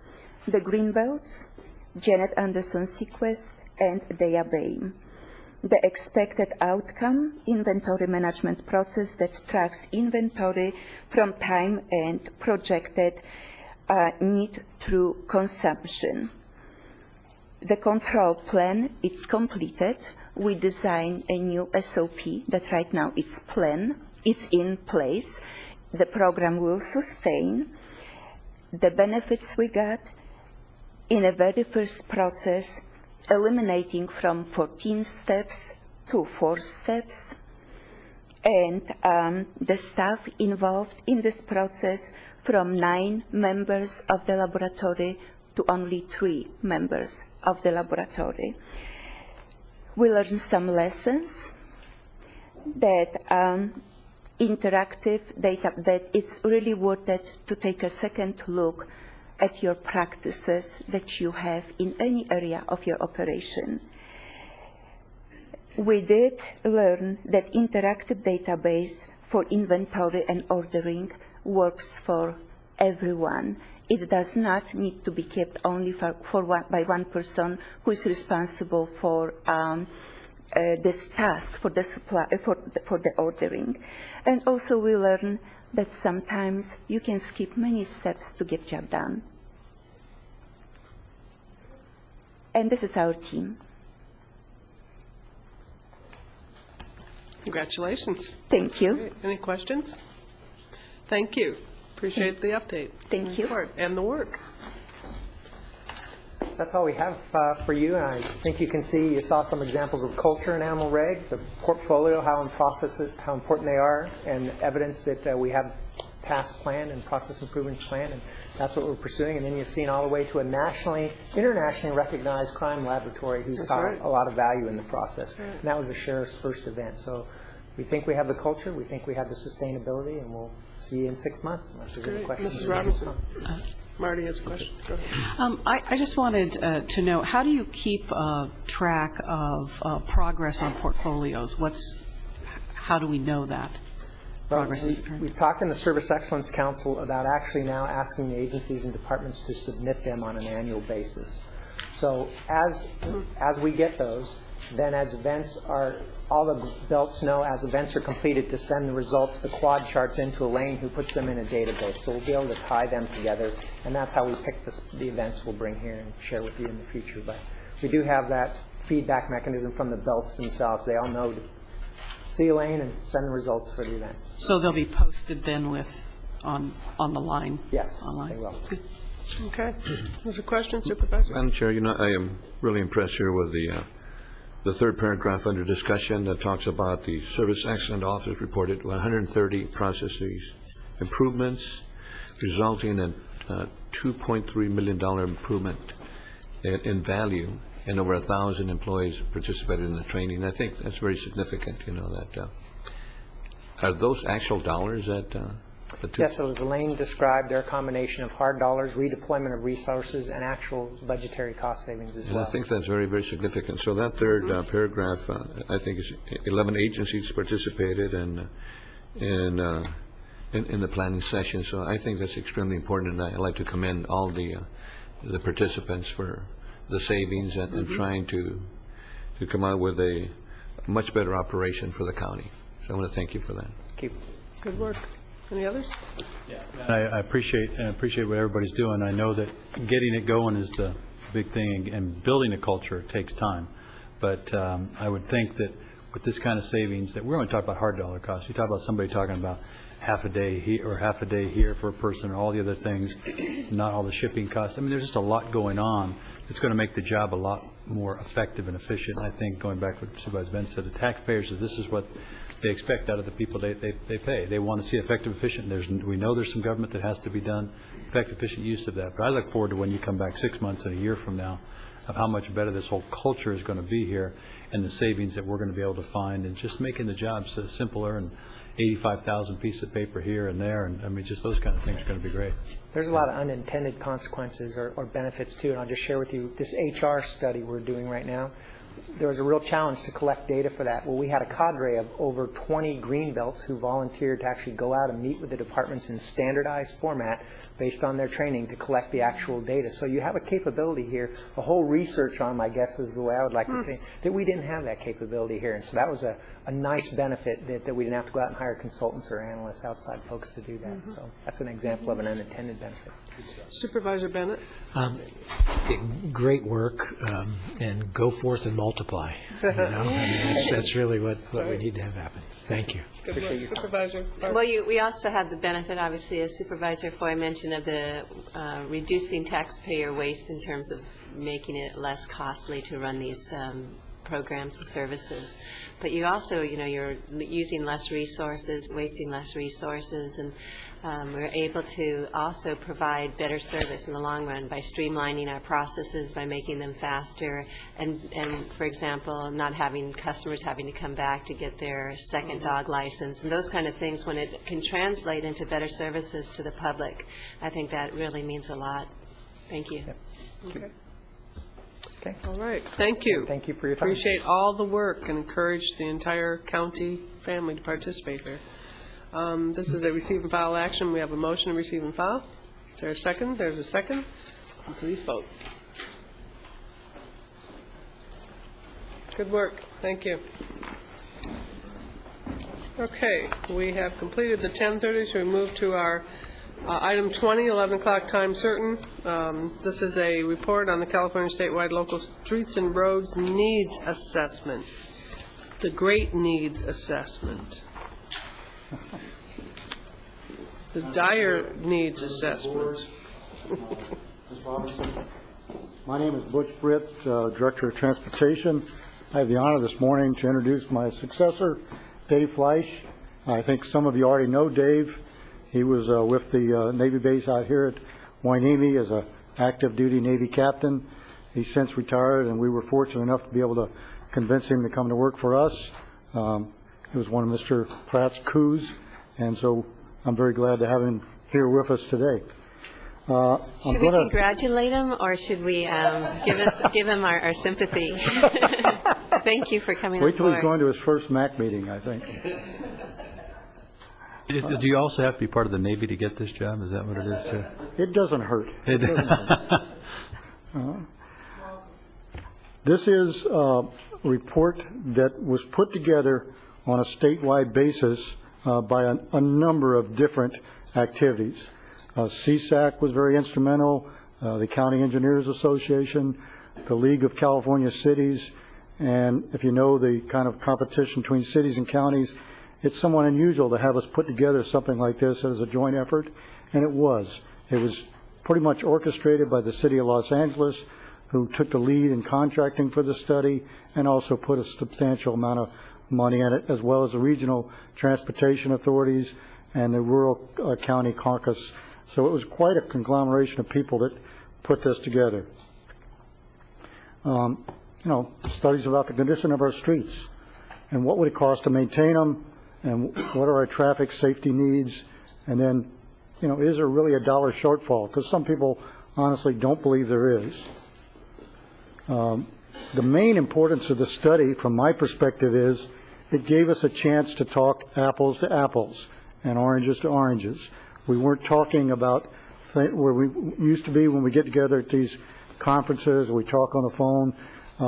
We found that people were talking about different accounting systems, different ways of measuring their road conditions, and this gave us a chance on a statewide basis to put it together and look at it and say, here's what the situation is. Local roads are important both from the perspective of making jobs for people and also from the perspective of providing the highways for goods and services to move people around.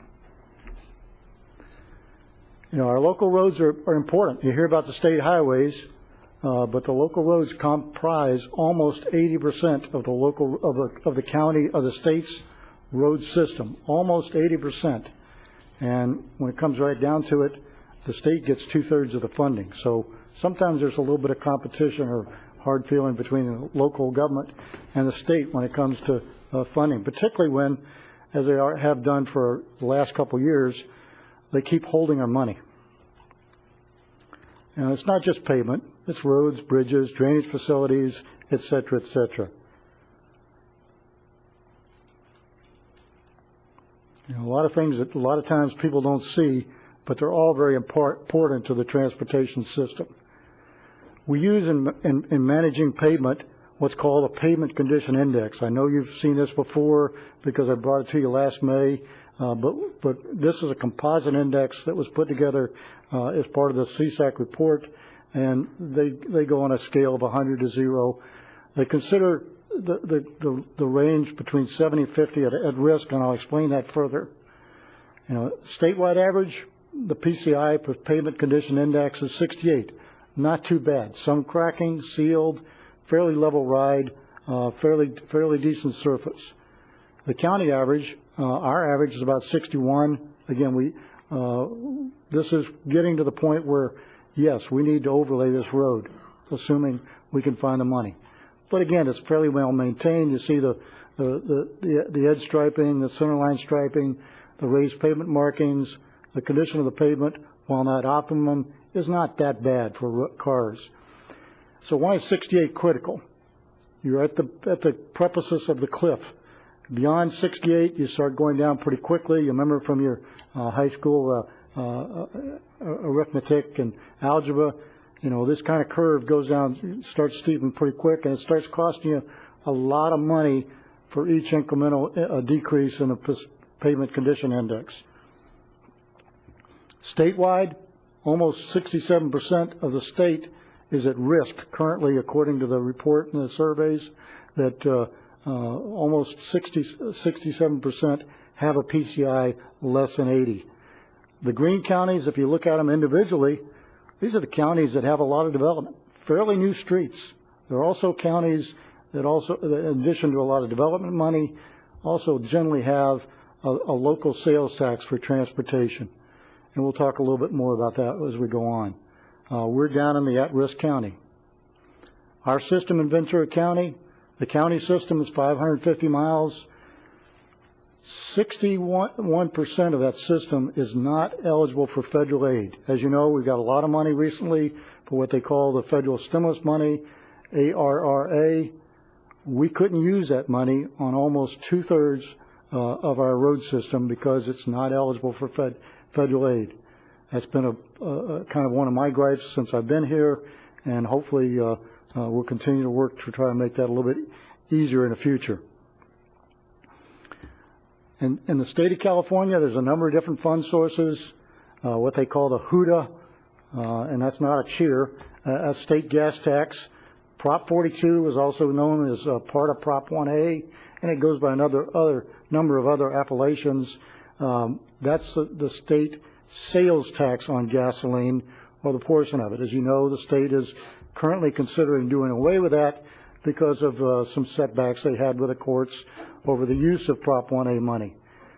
Prop 1B money is a one-time money. That was from the sale of bonds on a statewide basis, a one-time sale of bonds. It covered a whole gamut of different types of things.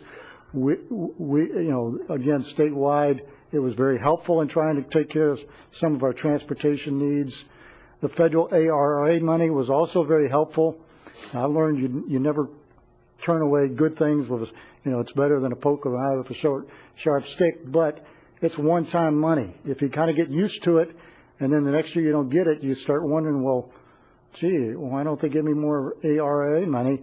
And maybe they will, and maybe they won't, but you can't count on it. So as you can see, the federal money, the Prop 1B money is going down.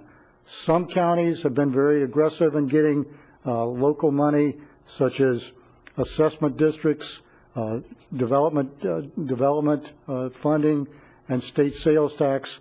We've certainly tried, but there have been a number of setbacks in Ventura County in some of these ways, although we have been successful in other ways. We have had assessment districts.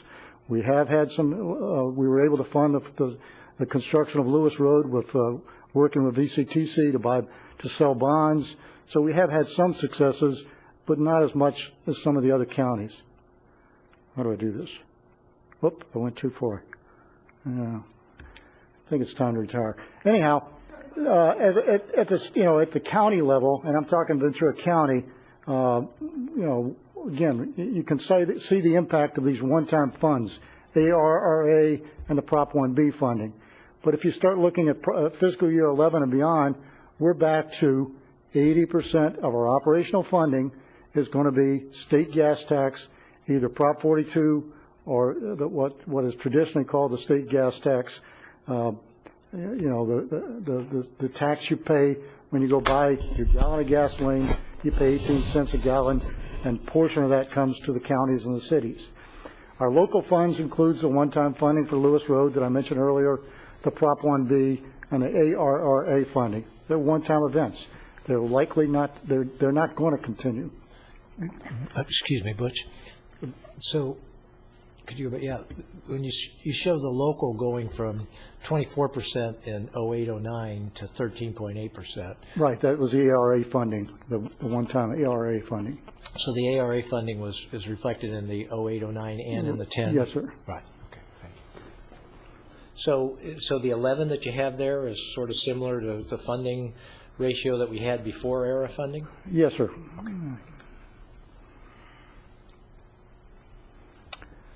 Prop 42, cities and counties are promised, and I use the word promised somewhat facetiously, to receive approximately $592 million.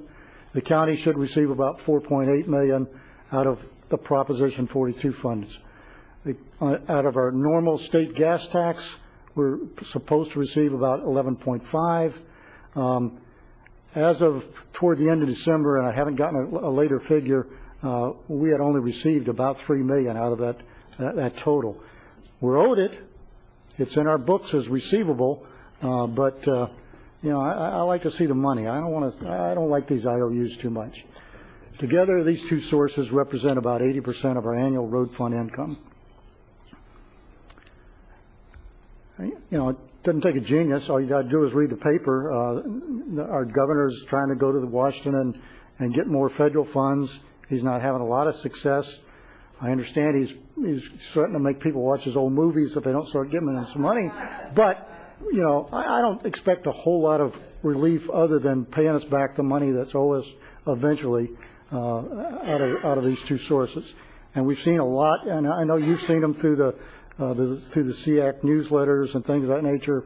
There are a lot of very innovative ways to defer, raise gas tax, blah, blah, blah. And, you know, frankly, most of those are just, you know, pushing peas under one shell and move it to another shell. You know, transportation revenues continue to be in jeopardy, and that's the bottom line. We have a major state budget problem. You've heard that before, but it does affect transportation. So what happens if we don't get more funding in California? You know, our road system goes down. The cost to repair it goes up also. And, you know, those are both things that as custodians of the taxpayer resources, we hate to see. I know you hate to see it.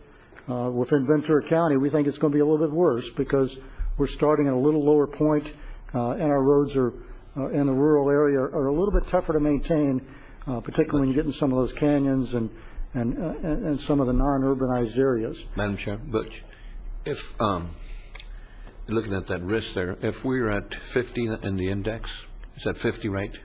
In the rate 61. At what point? Those are in billions too. That's the statewide. Yeah, but no, what I'm saying in the condition of the road, if we're at a certain point, at what point is the road in the condition where you have to replace it completely as opposed to an overlay? Wouldn't that cost us a lot more money than? When you start getting down below 60, the curve starts going down pretty heavy, and you start going from like $2 a square yard to 15 to 20 to up to 40. And you quadruple that amount. The curve goes pretty quickly. Then when it gets down to the bottom, you might as well just let it be for a while until you got a lot of money because it ain't going to get much worse. The road's gone then, yeah. Okay.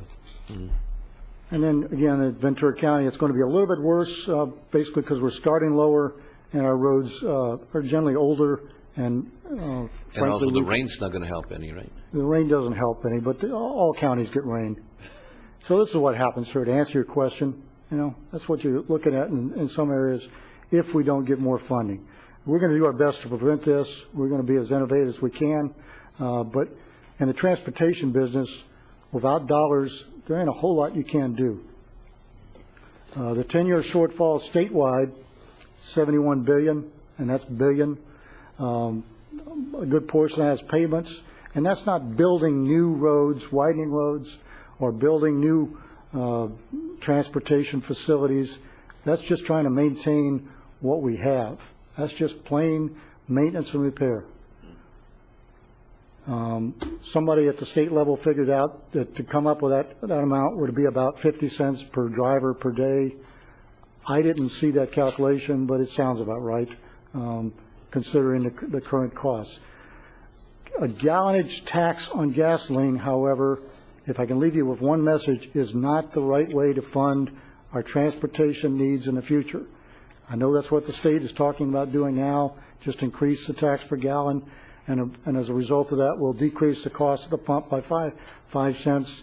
You know, you see 5 cents swings day to day just because of the way the situation in the Middle East occurs.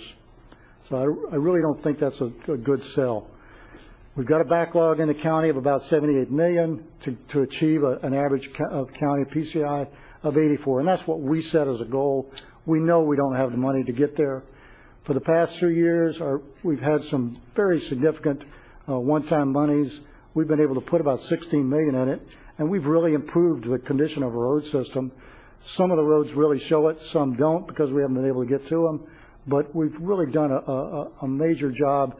A lot of that is due to the efforts of Chris Hook and his staff, and also Raul Gallo and his staff, and using that money where it could best be used, and also the rest of the staff, Ben and Ami and others, to make sure it gets programmed in the right places. So, the question I get asked a lot, why does it cost so much to maintain pavement? It's roughly $250,000, $220,000 per mile to overlay a pavement with current costs. Well, construction costs have gone up, and if you remember, just a few years ago, you weren't paying much more than $1.50 per gallon of gasoline. Petroleum, asphalt, is a petroleum derivative, and the cost keeps going up. And in some cases, we're on that steep side of the curve. Deterioration is faster than what we expected. So what are we doing? We're trying to use new technology when it's feasible. We use warm mix asphalt. We use rubberized asphalt to try and increase the length of our overlays. We've gone to slurry seals in areas where we think slurry seal will work and extend the life of the pavement. We've even had to defer projects to the chagrin of some of the board members, and I know that, and we don't like it, but we can't spend money we don't have. We've tried to work with VCTC to try and make sure that we maximize use for federal dollars. Right now, there's a potential of getting more ARRA money. VCTC tends to like us because we've been able to deliver in the past in executing projects and getting the money spent quickly. But until they've got the money or assured of getting the money, I'm not going to tell you that we've got it. We continue to work with the County Engineers Association and the CSAC to try and reduce some of this enormous amount of paperwork and lack of flexibility to spend the federal tax dollars. I really don't understand why the state can't, with all their resources, spend the federal tax dollars and put up with all that conglomeration of federal red tape and just give the counties clean money that we can spend on any road within our road system for road needs. Audit us as much as you want to. I think we come up very clean every time we get audited, but this mother may I that you have to go through 16 steps before you can even advertise a contract for bidding really increases the cost of doing the work, and only being able to spend it on 1/3 of your road system really makes it difficult. Before you go to your next slide, could you go back a slide, please? Sure. Thank you. I'm trying to get an idea. You say a $78 million backlog. You were able in the last 3 years to do approximately $16 million annually. Right. So in the last 3 years. 3 years, 60. Yeah, you're right. Yes, sir. Excuse me. So 16 million annually. Yes, sir. Right. So you have a total of 48 million that you were able to do. You still have a backlog of 78 million. Yes, sir. Right. What do you need in terms of an annual budget to simply not have to keep the roads where they are, right at 60, not to go to 84, right, but to get to keep the roads there at 61, right? We're right at almost at the break point. That curve's going to drop pretty fast. We drop below 61.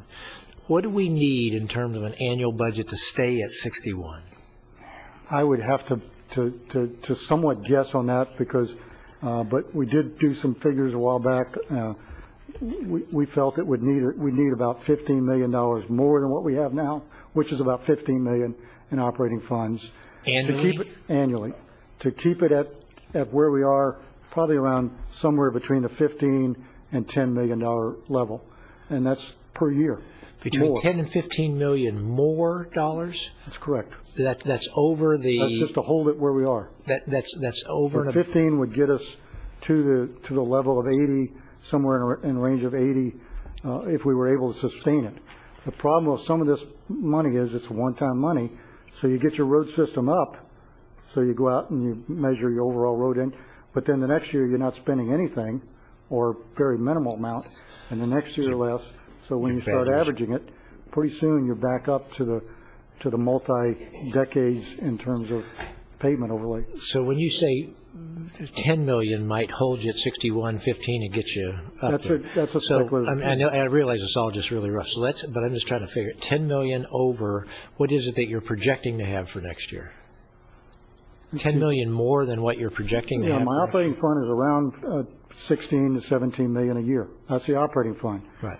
You also got to realize that grant funding, whether it comes from the state or the feds, most of it comes from the feds, can only be used for that particular purpose. Right. And it costs local funds to match the grant funds. So I kind of put those on a revenue neutral basis. It's fair to say that our current money for operation and maintenance is around 15 million. About 15 to And 16. if we stay at that level, these roads are going to deteriorate below 61. Yes, sir. And that we probably need that figure to be around 25 million roughly, just to hold ourselves at 61. Yes, sir. Okay, thank you. But just to follow up, how many roads or how many miles do we have under 61? I mean, I can get you that figure. Those go first, right? I honestly didn't come with it today. Yeah. But I can get you that. But we would have to look at that, right? Yes, because sir. those are the first ones that we have to repair before they go down to 50 or 40 or down to some dirt. Yeah. Yeah. A good portion of our road system, and you've been out there, you've seen them. That's right. It's not roads that we're overly proud of. Now, the roads we overlaid recently, and we've done a lot of work recently, and we've really pushed it out. So we've made a positive impact. But the money we used was one-time money. It's not going to continue. And do we have a schedule of the roads that are going to be repaired in the next year? We have a schedule, but it's very difficult to maintain a schedule when you don't know when the money's going to come in. I can't spend money I don't have, and as I said before, the state has only paid us about $3 million out of the $16 million they owe us so far this year, and I don't know how long they're going to continue to defer both the gas tax payments, the HUDA, and the Prop 42 payments. And I think that's what the supervisor is saying. If we need X amount of dollars, it's probably going to have to start with the roads below the 61, Right. And even with the federal money, the ARA money is 100% reimbursable, but you got to do the work first, pay your contractors, the money. And then you go back to the feds and get reimbursement. And that gap cost me in cash flow. I've got to kind of fund both the finance both the federal government and the state government until they decide to pay you.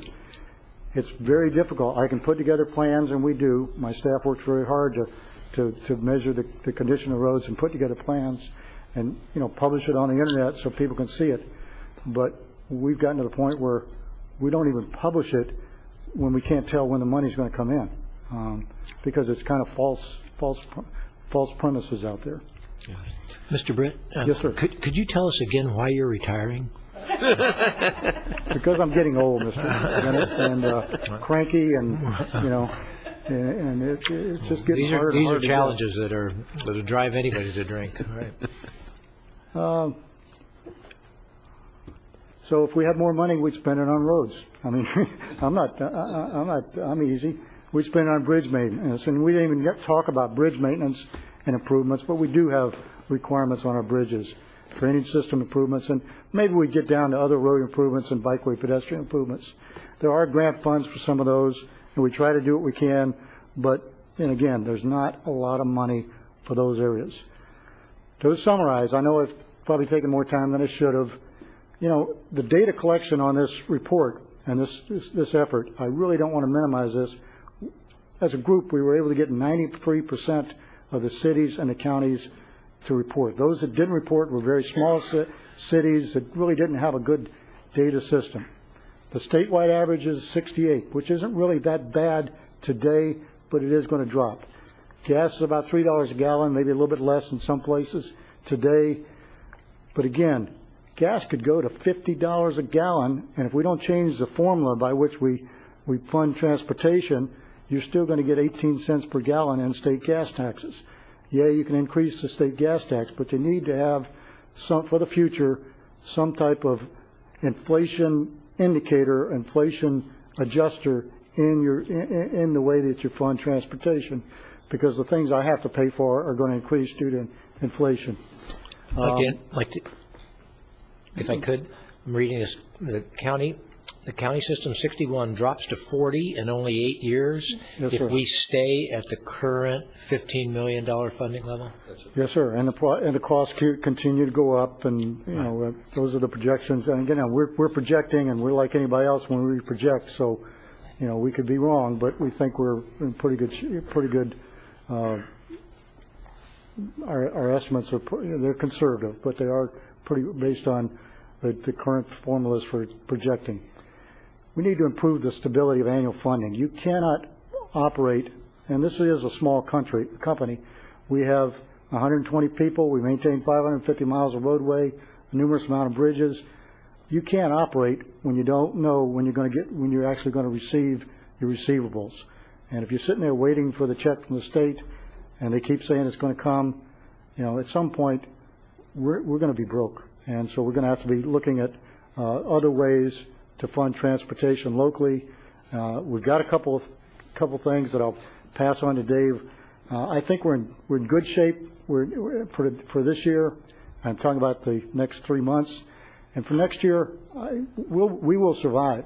But beyond next year, if something doesn't happen to improve the stability of our annual funding for transportation, we're going to be back before your board saying, what do you want us to do?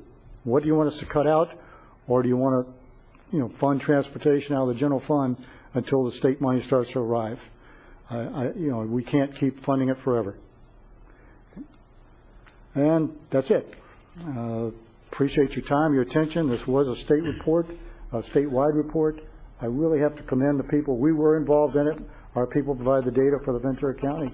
But I really have to commend the CSAC and the League of California Cities for taking the initiative to create this report, because hopefully, the message will get through. Thank you. I think Dave has a headache now.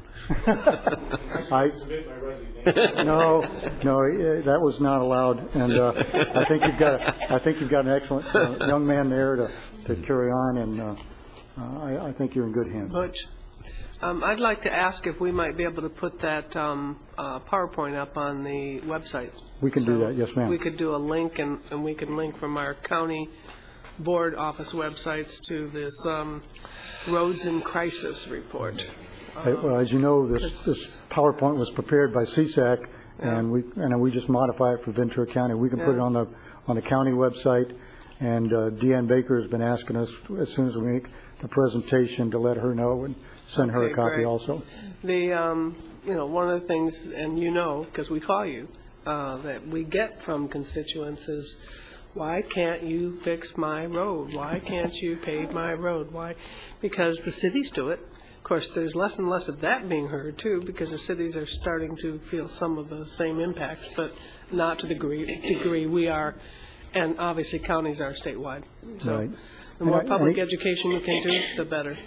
Even my constituents in some of the cities are starting to feel the pain. Mm-hmm. For years, they were able to get the sales tax from the big box developments, the auto malls and things of that nature. And even Thousand Oaks is starting to feel the pain from some of these state cuts. Yeah, I had a related question, and that's, I'm seeing that with the MPDES, that cities are starting to use street sweepers more. That is correct.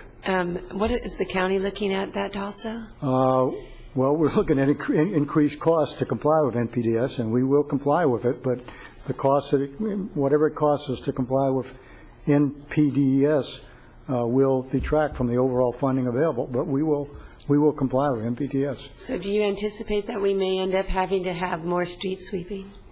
There will be some areas that are not currently swept that will be swept, but we will, my direction to my people is we will comply with the law, but we're not going to go beyond that. He doesn't anticipate. He's out, he's looking at that door. Just jabbing you, Butch. Good report. Good report, sir. Other questions? No. Thank you. Very good report. Thank you for bringing it forward, and I too. Very helpful. appreciate that there was a statewide coalition that pulled this together, and so thank you. It's a receive and file action, Board. Move to receive and file. Motion, a second, to receive and file. And we vote. Okay. Our last time certain item, but the good news is you're not between us and lunch because we canceled lunch. That's the good news, definitely. And that's good news? Service. And that's good news? It's the service fund rates for 2010-11. And you think Butch had a hard job. Good thing I don't have to do that. Anyway, we have a short a presentation this morning for your board regarding the internal service fund rates. We have John Nicole from our office, Paul Grossgold from General Services Agency, and Dean Curtis will be presenting from ITSD. Just to refresh your board's memory on the process, right now we will present to your board internal service fund rates, which will be included in our overall budget development manual, which will come out in 2 weeks from now. And then we will go forward with those numbers as we proceed through the budget process. And then in June, when you actually adopt the budgets, well, that's when you formally adopt these internal service funds rates. Remember, these are just working rates, and we may change them during the process. We hope not to, but overall we see the rates will be pretty flat relative to last year. And without further ado, I will present. We're going to start with, I guess, John, since his slide is up there. We're going to start with John Nicole from our office. Good morning, Madam Chairman, members of the board, Mrs. Robinson. The material you have is for our internal service funds for workers' compensation and for liability. We're pleased to report that in the case of workers' compensation, our rates we are maintaining them at absolutely flat. We have over time managed to establish our rates in such a way that we can address fluctuations. We have had some decreases in the number of claims that we've had, or actually increases in the number of claims, very slight, but a reduction in our overall cost in per claims. But as you know, that only measures closed claims. It's open claims that have great expense. But we have set appropriate reserves and been able to maintain stability over the last 4 years through our rates. So we have no expectation of any growth rate. There are some variations. Departments who've had greater experience will be charged more. Departments who've had less experience will be charged less. But the total amount we are collecting for recoverable costs will remain the same. The next would be our general insurance and liability annual insurance program cost allocation.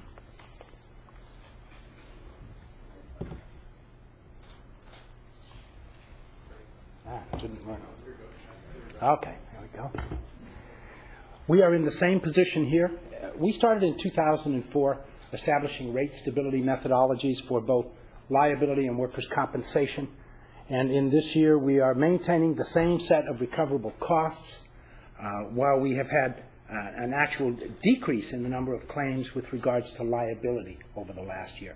There's no measurement of average cost with regard to liability claims because they vary so greatly. Once again, the distribution of the cost, 70% of the cost goes to the department where the responsibility or the incident actually occurred. 30% is based on their exposure, the number of locations they have, the number of events that are likely to have liability results. So there may be some changes in which departments are covering those costs, but there will be no rate increase in the total amount of recoverable costs for our liability claims. Mr. Nicole? Yes. I noticed this one and the last one, the recoverable cost was exactly the same. I mean, the statistical odds of that must be off the chart. Are you just simply saying we think it's going to be essentially the same and you're taking the same number? Exactly. I assume so. Okay. Precisely. I thought, boy, we'll have to report this to Las Vegas or that something. Would be. No, we have made the decision that based on what our rates are and how we can do it and what our balances are, this is the way to do it. Thank you. Thank you.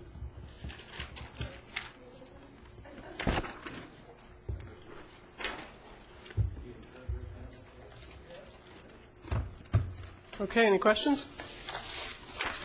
So we do have a good wellness program and Yes, we do. an injury prevention program. The consciousness has really helped, made a difference. That makes a lot of difference, yeah. Yeah, I think the difference, what we've seen over the years, you getting involved in this whole, these people getting involved in managing claims, not just stopping the claim, but how you manage claim after that. Correct. It's a huge issue, which a lot of people think, I just got to cut claims. So we know those claims get more expensive over years, and controlling that's good, very good. Good. Paying attention. Thanks so much. Okay, thank you.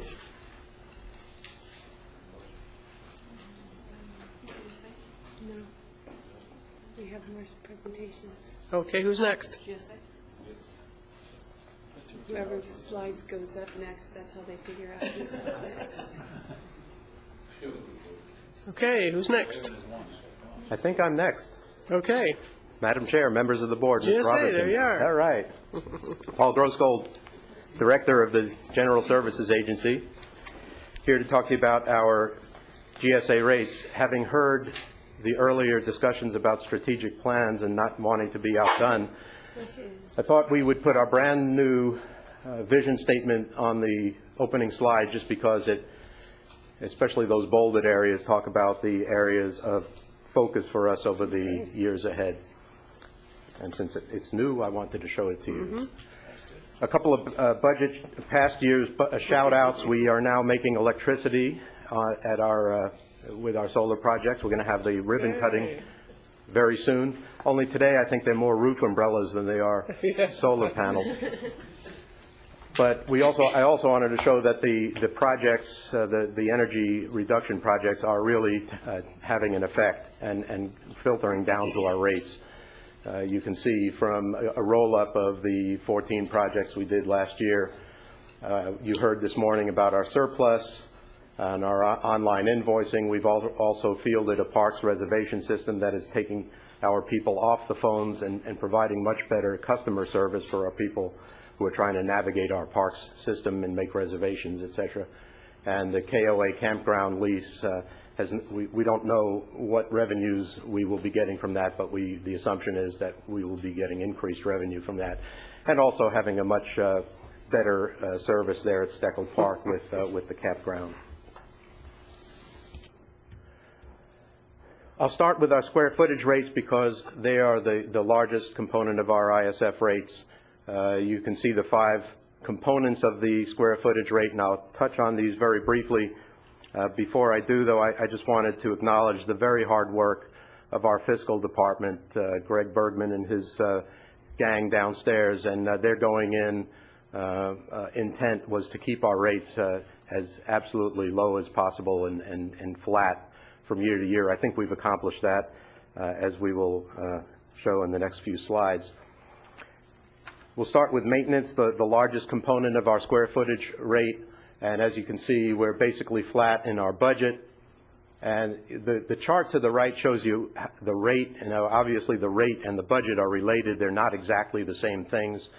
Those are some of our major facilities there across the bottom.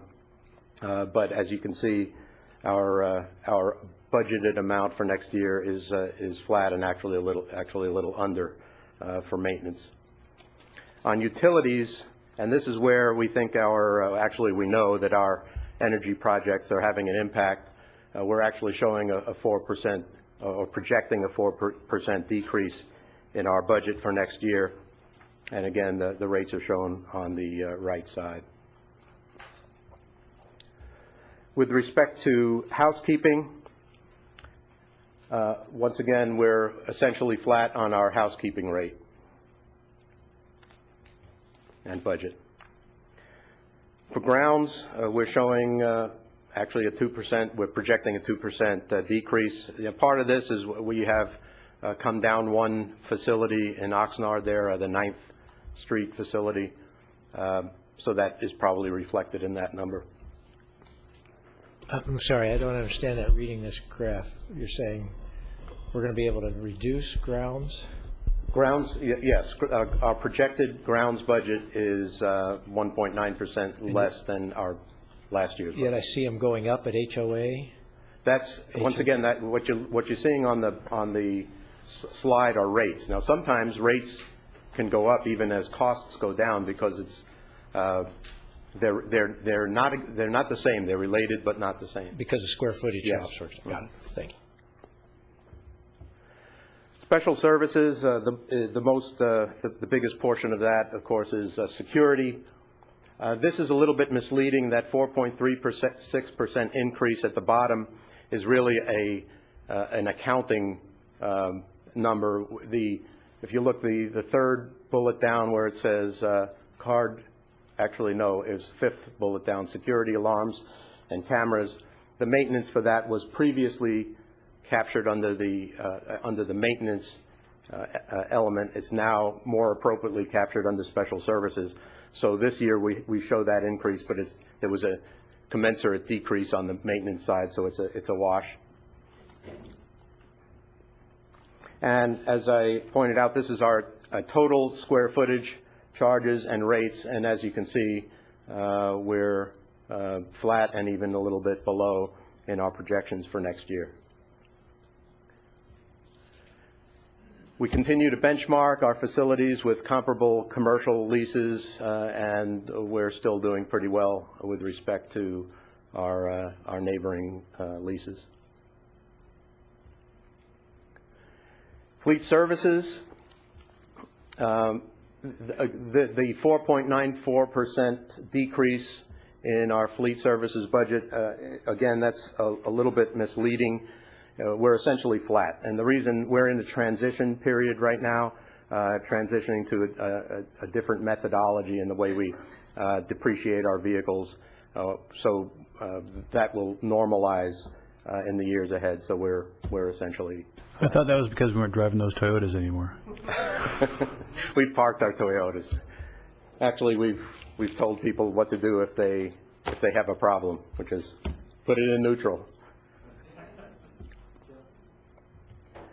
In procurement, once again, doing well in this area. Some of the reductions you could account for a little bit of a reduction in the amount of things we're buying for customers who are tightening their belts. So, but looking good in terms of procurement and our rates there. Business support services, you heard from them this morning. Once again, we're pretty flat and actually a little to the good with respect to business services. Continuing efforts, we continue to look at our sustainability, more energy reduction, lighting, HVAC. We're looking at Vanguard building in Oxnard as being our first LEED certified existing building, and that should happen sometime this spring. Continuing to purchase fuel efficient vehicles, right sizing our fleet, fielding a motor pool, a remote motor pool that will promote shared use of vehicles, and we're involved in a major value stream analysis in our procurement, and this is a cross-functional, cross-agency event, Lean Six event that's going on right now. With that, I'll open to your questions. Questions? That was a very impressive report. Thank you. I mean, impressive to see that we're able to keep things flat or even less for our customers, as it were, and also the efficiencies of the operation and the long-term sustainability goals you have. So that's very. So you're not mowing the lawns every week now? No. Every other week? No. Not right now. Yeah, right. Hey, Paul, that is a great report, and it just goes back. You've always been on the leading edge of trying to work these things and make a way to find effective, efficient use and finding better ways to do that. And I appreciate it, because this is a very difficult time. If those rates are going the other way, these other agencies would be suffering under the strain we already have. Mm-hmm. So I really appreciate you being so far out in front of everything and always trying to find different ways and always being so open to new ideas. So thanks to all the hard work your people do. Did he have the PowerPoint? Did you have a copy of the PowerPoint? That we can link to. You can make it available. Okay, that'd be great. Thanks. And Madam Chair, I don't have questions. I wanted to echo the same thing. I really admire the work being done in your department across the board. Certainly, everything that I'm seeing is just really proactive leadership on these things, and that's a tribute to your leadership. So thank you very much. Appreciate it. And commend the employees. That's so important too. Yeah, my accolades too, to be able to do the same work or more for less money. That's what we want to see. Thank you. Well, and I think the testament that the energy savings, if people are willing to make the investment and make the leap into the alternatives like we did, there's savings already. Helps all of us, thank you. Okay, next. Chair Long, members of the board, Mrs. Robinson, Dean Curtis, Physical Manager for IT Services. Our presentation today will consist of three elements. We'd like to begin with an overview of the IT Services Department and our objective as we initiated the 2010-11 budget process, a review of specific rates, categories, labor charges, shared computing platforms, network services, and finally a summary of our fiscal year proposed operating expense budget.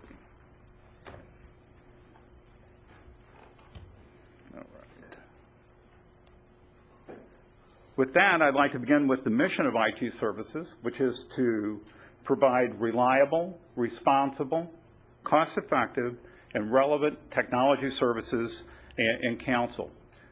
Today's presentation will primarily deal with the cost-effective portion of that mission. As we go through the presentation, it's important to remember that IT Services operates as an internal service fund. An internal service fund, our rates are based upon a full cost recovery model. IT Services also consists of two funds, Network Services, which its primary mission is to provide, design, and implement county voice, data, and wireless network systems. And Information Systems, which its primary mission is to plan, analyze, develop, operate, and maintain computer-enabled systems. As we began our budget process for fiscal year 10-11, our mission was to maintain our operating expenses at the current fiscal year level. And to achieve that objective would primarily be through cost containment programs. In regards to cost containment programs, late last fiscal year, the team began to develop different programs designed around cost containment. A few examples are on this slide. For instance, the telephone management system designed for $308,000 savings, as well as negotiations and renegotiations with different suppliers and vendors. Each of these efforts were critical to our success in achieving our fiscal year objective from an operating expense point of view. What I'd like to begin on the rate side is really labor.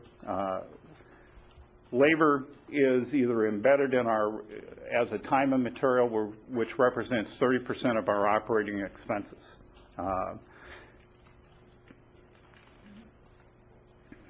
And now I'm off track, sorry.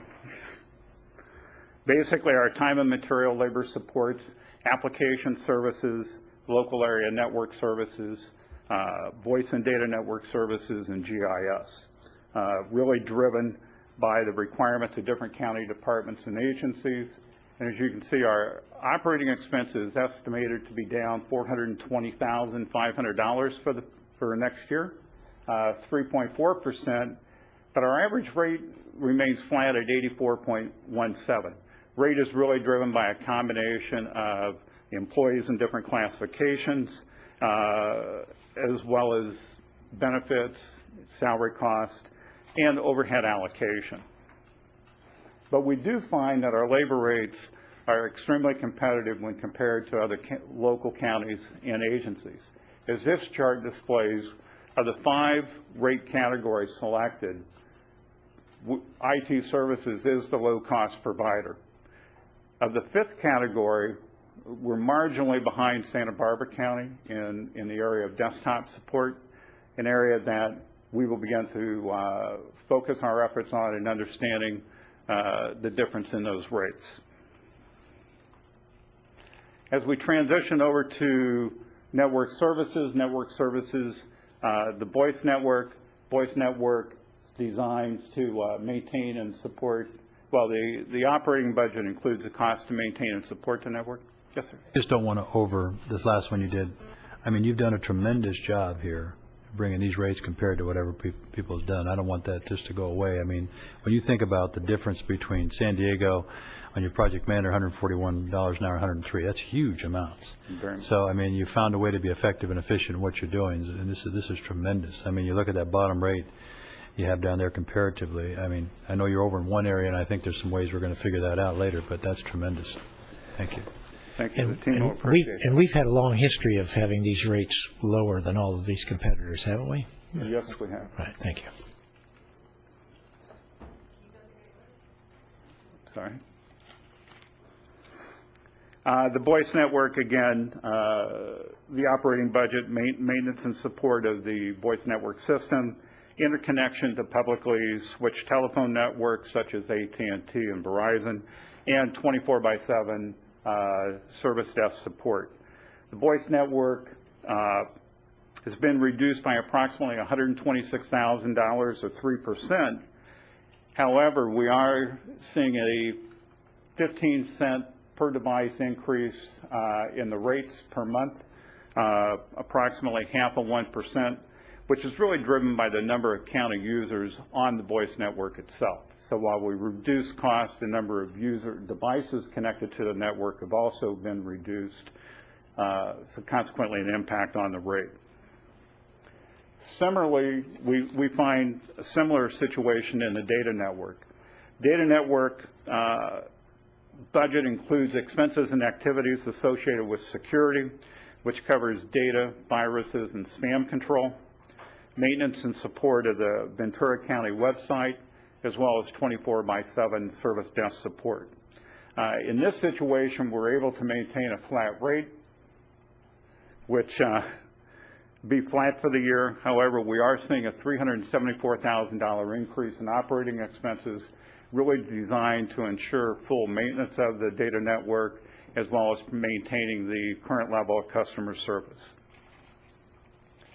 As we move over to shared computing platforms, the first we like to talk about is PeopleSoft. PeopleSoft is really used to provide county payroll as well as human resource applications. And its expenses, again, include the database and application software maintenance, and business continuity infrastructure and disaster recovery support. In this situation, the operating expenses are down approximately $110,000 or 7% from the prior year. In terms of the IBM, 3 major applications are run on the IBM. We have VCFMS, property tax and retirement. The IBM, again, the expenses include the hardware and software maintenance and support, system backups, and disaster recovery. The operating budget on the IBM increased by $144,000, primarily driven by applications labor designed to support customer requirements. Are we seeing costs going up on this IBM because this technology is getting older and there are fewer people available and all of those other things that get associated with your system getting old? Actually, those portion of the expenses have been reduced. What we've seen is an increase in the labor supporting the software applications that run on the IBM. Okay. As customers and users require additional reporting, et cetera, we put the labor forth to accomplish that. Thank you. Finally is VESIGIS, the Ventura County Justice, Integrated Justice Information System. In this regard, the costs have gone down $23,500 approximately, or 1.3% from the prior year. What I like in summary, again, our mission as we approach next year's budget was to maintain. Excuse me, why is VESIGIS, and maybe it's just the way this chart is, I mean, 1%, it looks like a lot more than 1%, but why the variation here in VESIGIS charges? I mean, does this strike you guys as significant variation here? As far as the costs that make up VESIGIS? Not sure. Well, you're showing your annual operating expenses have dropped dramatically from 09-10 to 10-11. Why for VESIGIS? Why are we getting the drop? Well, actually, it's only dropped 23,000. I think our range on the chart makes it look more. That's what I was asking. Okay. Did your chart just that dramatic? But it's only 23,000, and VESIGIS primarily consists of hardware and software support and labor to support the application itself. In conclusion, our operating expense objective was primarily achieved through cost containment initiatives. And as you can see, network services, we're looking at our budget being $954,000 lower than it is for the current year, or approximately 6%. And information systems, $95,000 or 0.4%. And that's on a total departmental basis. So you're saying you saved, this is about a little over $1 million less than last year? Yes. Tremendous, tremendous. Very good. Very good. And with that, any questions we can answer? Okay, any questions? No? I'd like to, Madam Chair, I'd like to commend you because that's a tremendous amount of money to save. The efficiency is extremely important. So, again, like I said before, just commend your employees for doing an excellent job, and you for all the savings that. It's very much a team effort, and they're very focused on the objective. Good job. Right. And it just goes back to the idea that every other agency out there, like GSA, and depended on you, and their budgets can go way out of whack if you can't control your costs, and you guys and you're all doing a tremendous job. So I really appreciate that collaborative effort to help the whole county through this issue. So thank you so much. Thank you. Okay. If I could just wrap up, I agree with your board. Those departments, we've worked very closely with them as far as containing their rates, and they, for a number of years, have been benchmarking their performance. So they're out in the forefront as far as benchmarking, and they've been doing it for a number of years, and they've been doing a great job containing their cost and just becoming more efficient. And the scale that Supervisor Bennett was talking about, if we had the full scale, you wouldn't see any difference because it'd be pretty flat. So in order to get some sort of differential, we have to start with a lot higher numbers to scale it. But just as a reminder, we'll be back in 2 weeks with our budget development manual, which will incorporate these rates in our budget development manual and go forward from there to this is kind of the kickoff for our next year's budget cycle. Appreciate the attention. Okay. All right, thank you. And we will have an action to receive and file this. Is there a motion? Oh, thank you very much. See, he's getting grumpy. Okay. Vote, please. All right, board members, that completes our regular agenda and all of our agenda. We're going to go into closed session. There will not be an announcement at a closed session. That was unanimous vote. And no announcement, right? No announcement at a closed session? All right. Thank you all, and we'll see you in 2 weeks, and have a wonderful Hallmark Valentine's week.